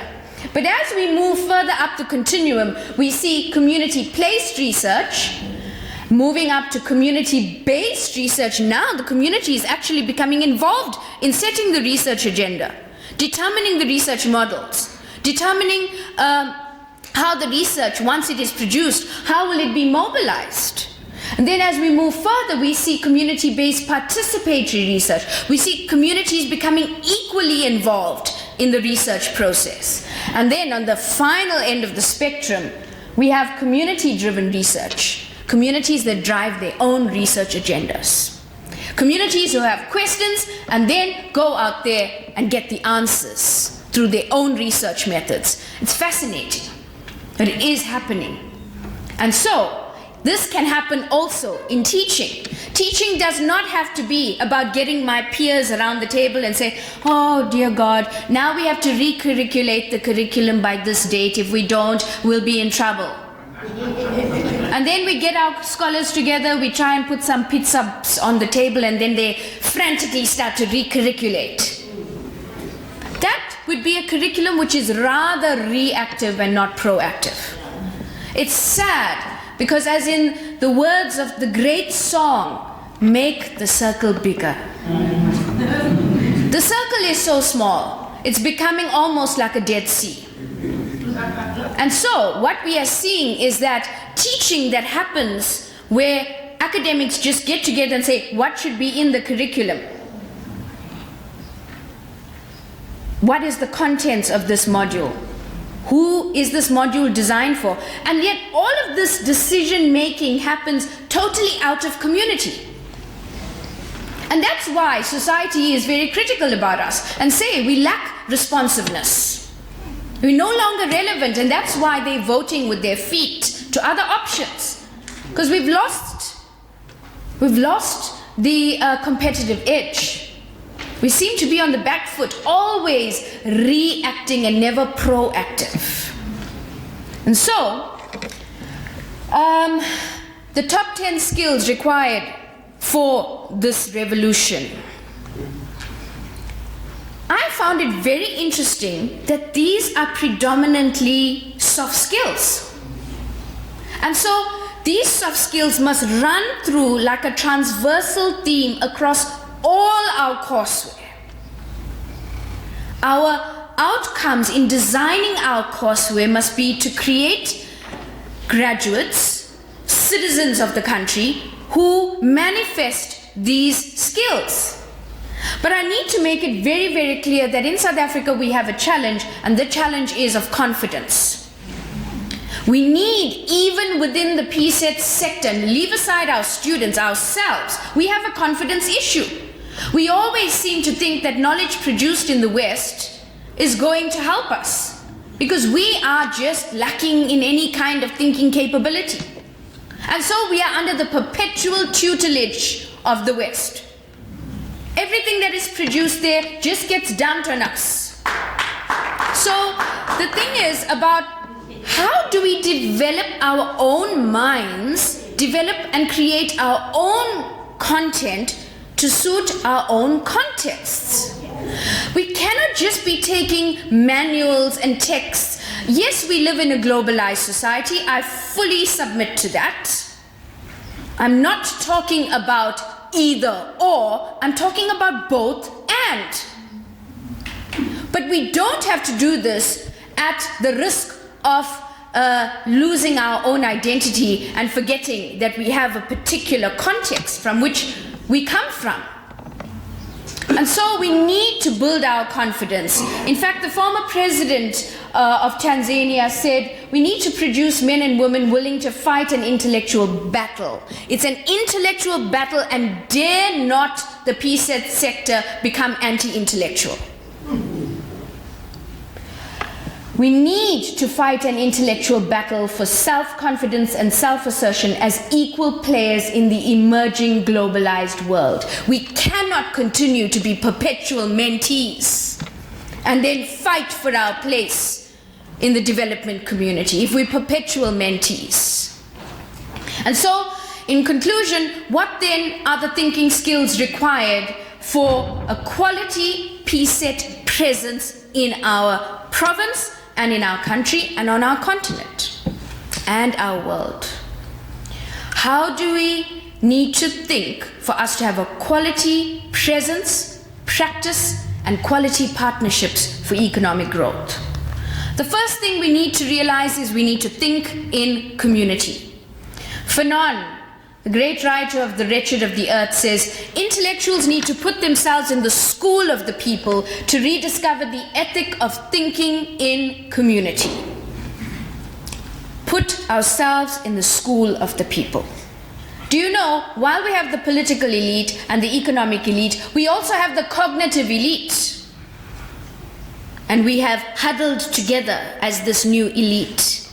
But Fanon is calling for the intellectuals and the cognitive elite. Get out of this elitist mindset. Put yourself in the school of the people. Think in community. Then we need strategic thinking, tactical types of thinking. Not just the curriculum fell on me, let me just deal with the consequences. How do we think strategically? If it means rethinking the entire shape, form, structure of what we do, who we are, why we exist, let's do it.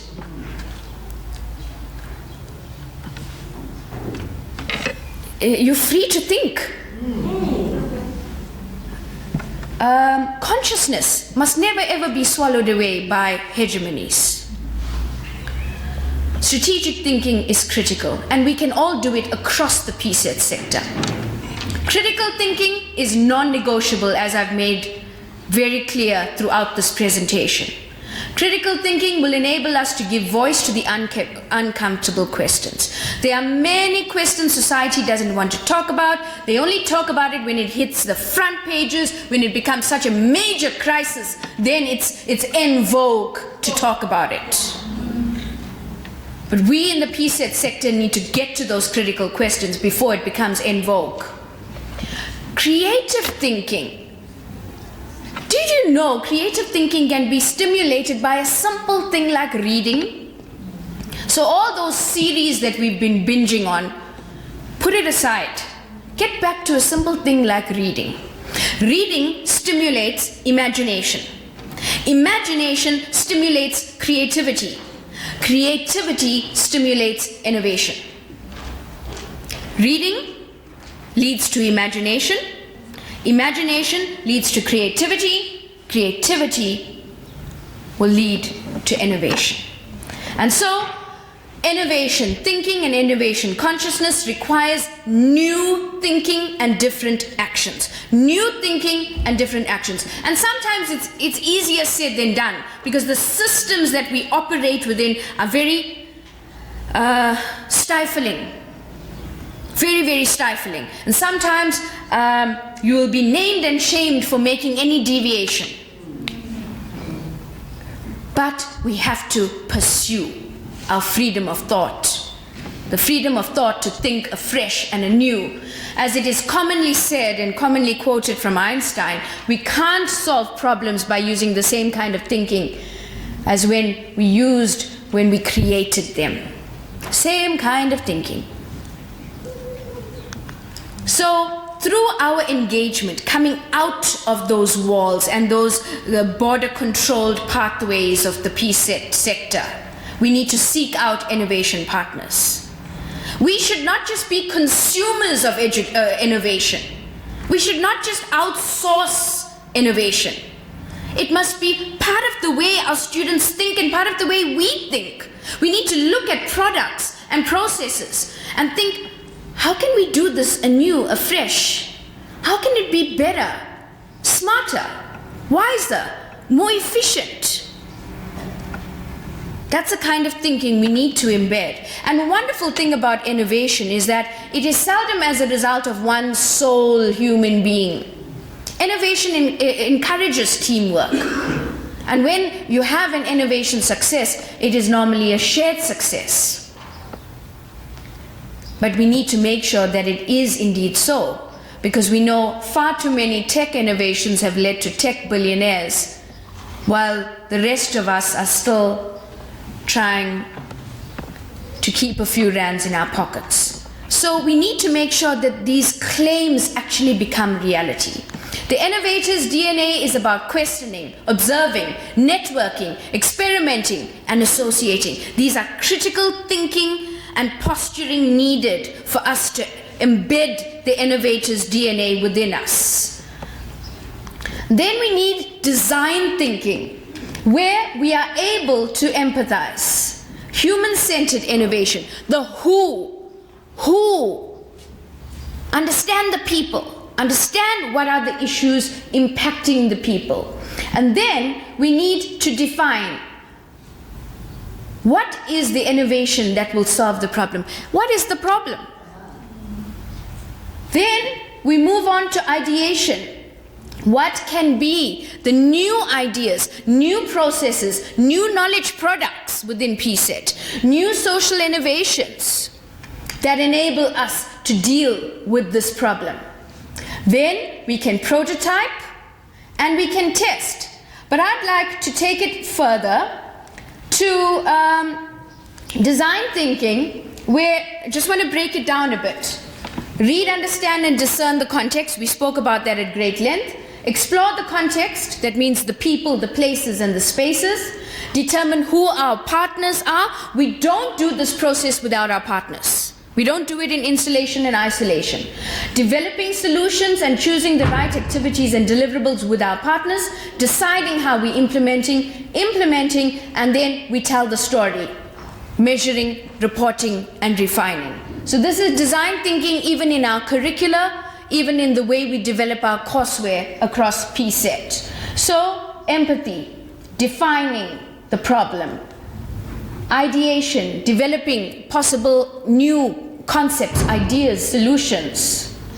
The prototyping, the testing, and then tell the story. Never keep it quiet. Share if it is lessons learned or if it's best practice. I'm almost at the end now, so lunch is near. A critical type of thinking we need is futures thinking. And this we've been lacking in the PSET sector. We let life happen to us. Yet, if we are positioned as watchmen and watchwomen on the walls, we would be scanning the horizons and looking out at key trends, signals, forecasts, artifacts, and drivers that would inspire future worlds and possibilities. Now, when it comes to futures thinking, we need to explore what could be the possibilities. What is possible in this world ahead of us? What is plausible? If we continue in this way, this scenario is plausible. What is probable? It's probably going to be that we're going to be this type of society if current trends continue. And then, this is the best part. We don't just submit to all of these futures that we cannot control, but we also work towards creating the future that we want in terms of determining what is preferable.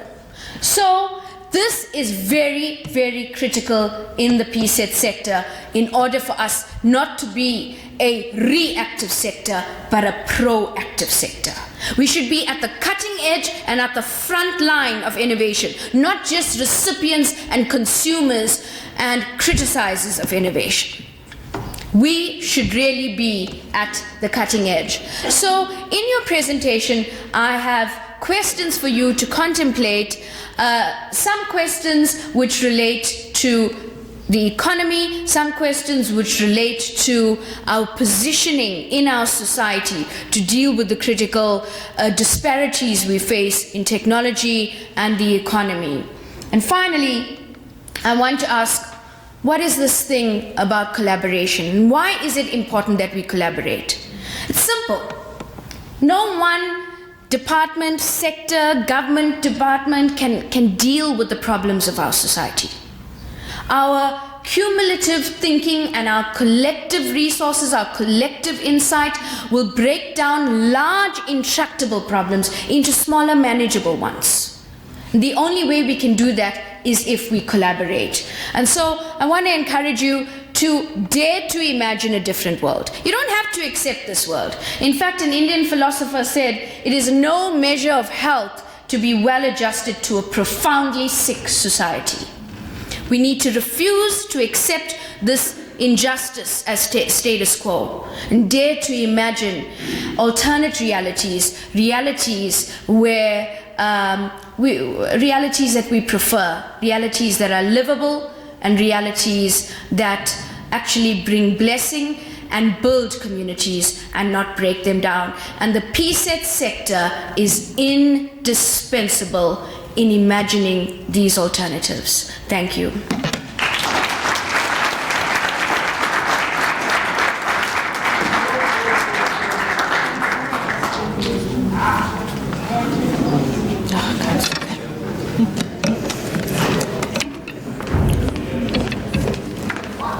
Dr. James?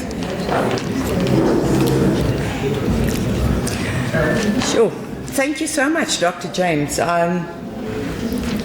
I think, and I'm sure, I'm going through all that thinking, analytical thinking, all those. So this has really been a presentation that is given us lots to think about. And once again, if you think about it, it brought us back to the quadruple effect that Prof. Lowe talked about. It talks about the whole time bringing all four role players together. We cannot do it in isolation. And that is the bringing all the role players together in ensuring growth and ensuring communities sustainability and partnerships to go further. Dr. James, if you can please join me, ladies.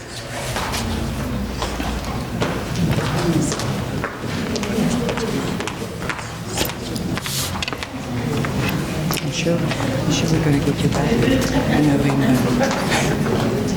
November is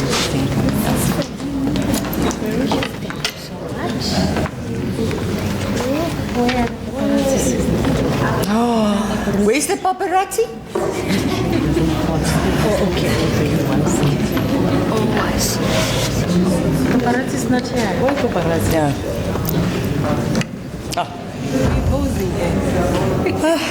Let me. Gabriel, don't you have something? Just let somebody. Yeah, I can come back later. Oh, there he comes. Where was it?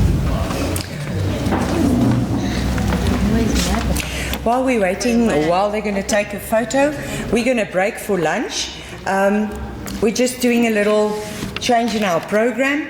After we come back for lunch, we're going to do our panel discussion, which is our question and answer session with our presenters. Then, so if possible, may I request that we try and do a quick lunch? Try and be back at, say, 10 past. All right? The lunch is in the cafeteria. So when we go out, the ushers will just show us where it is exactly. Thank you so much.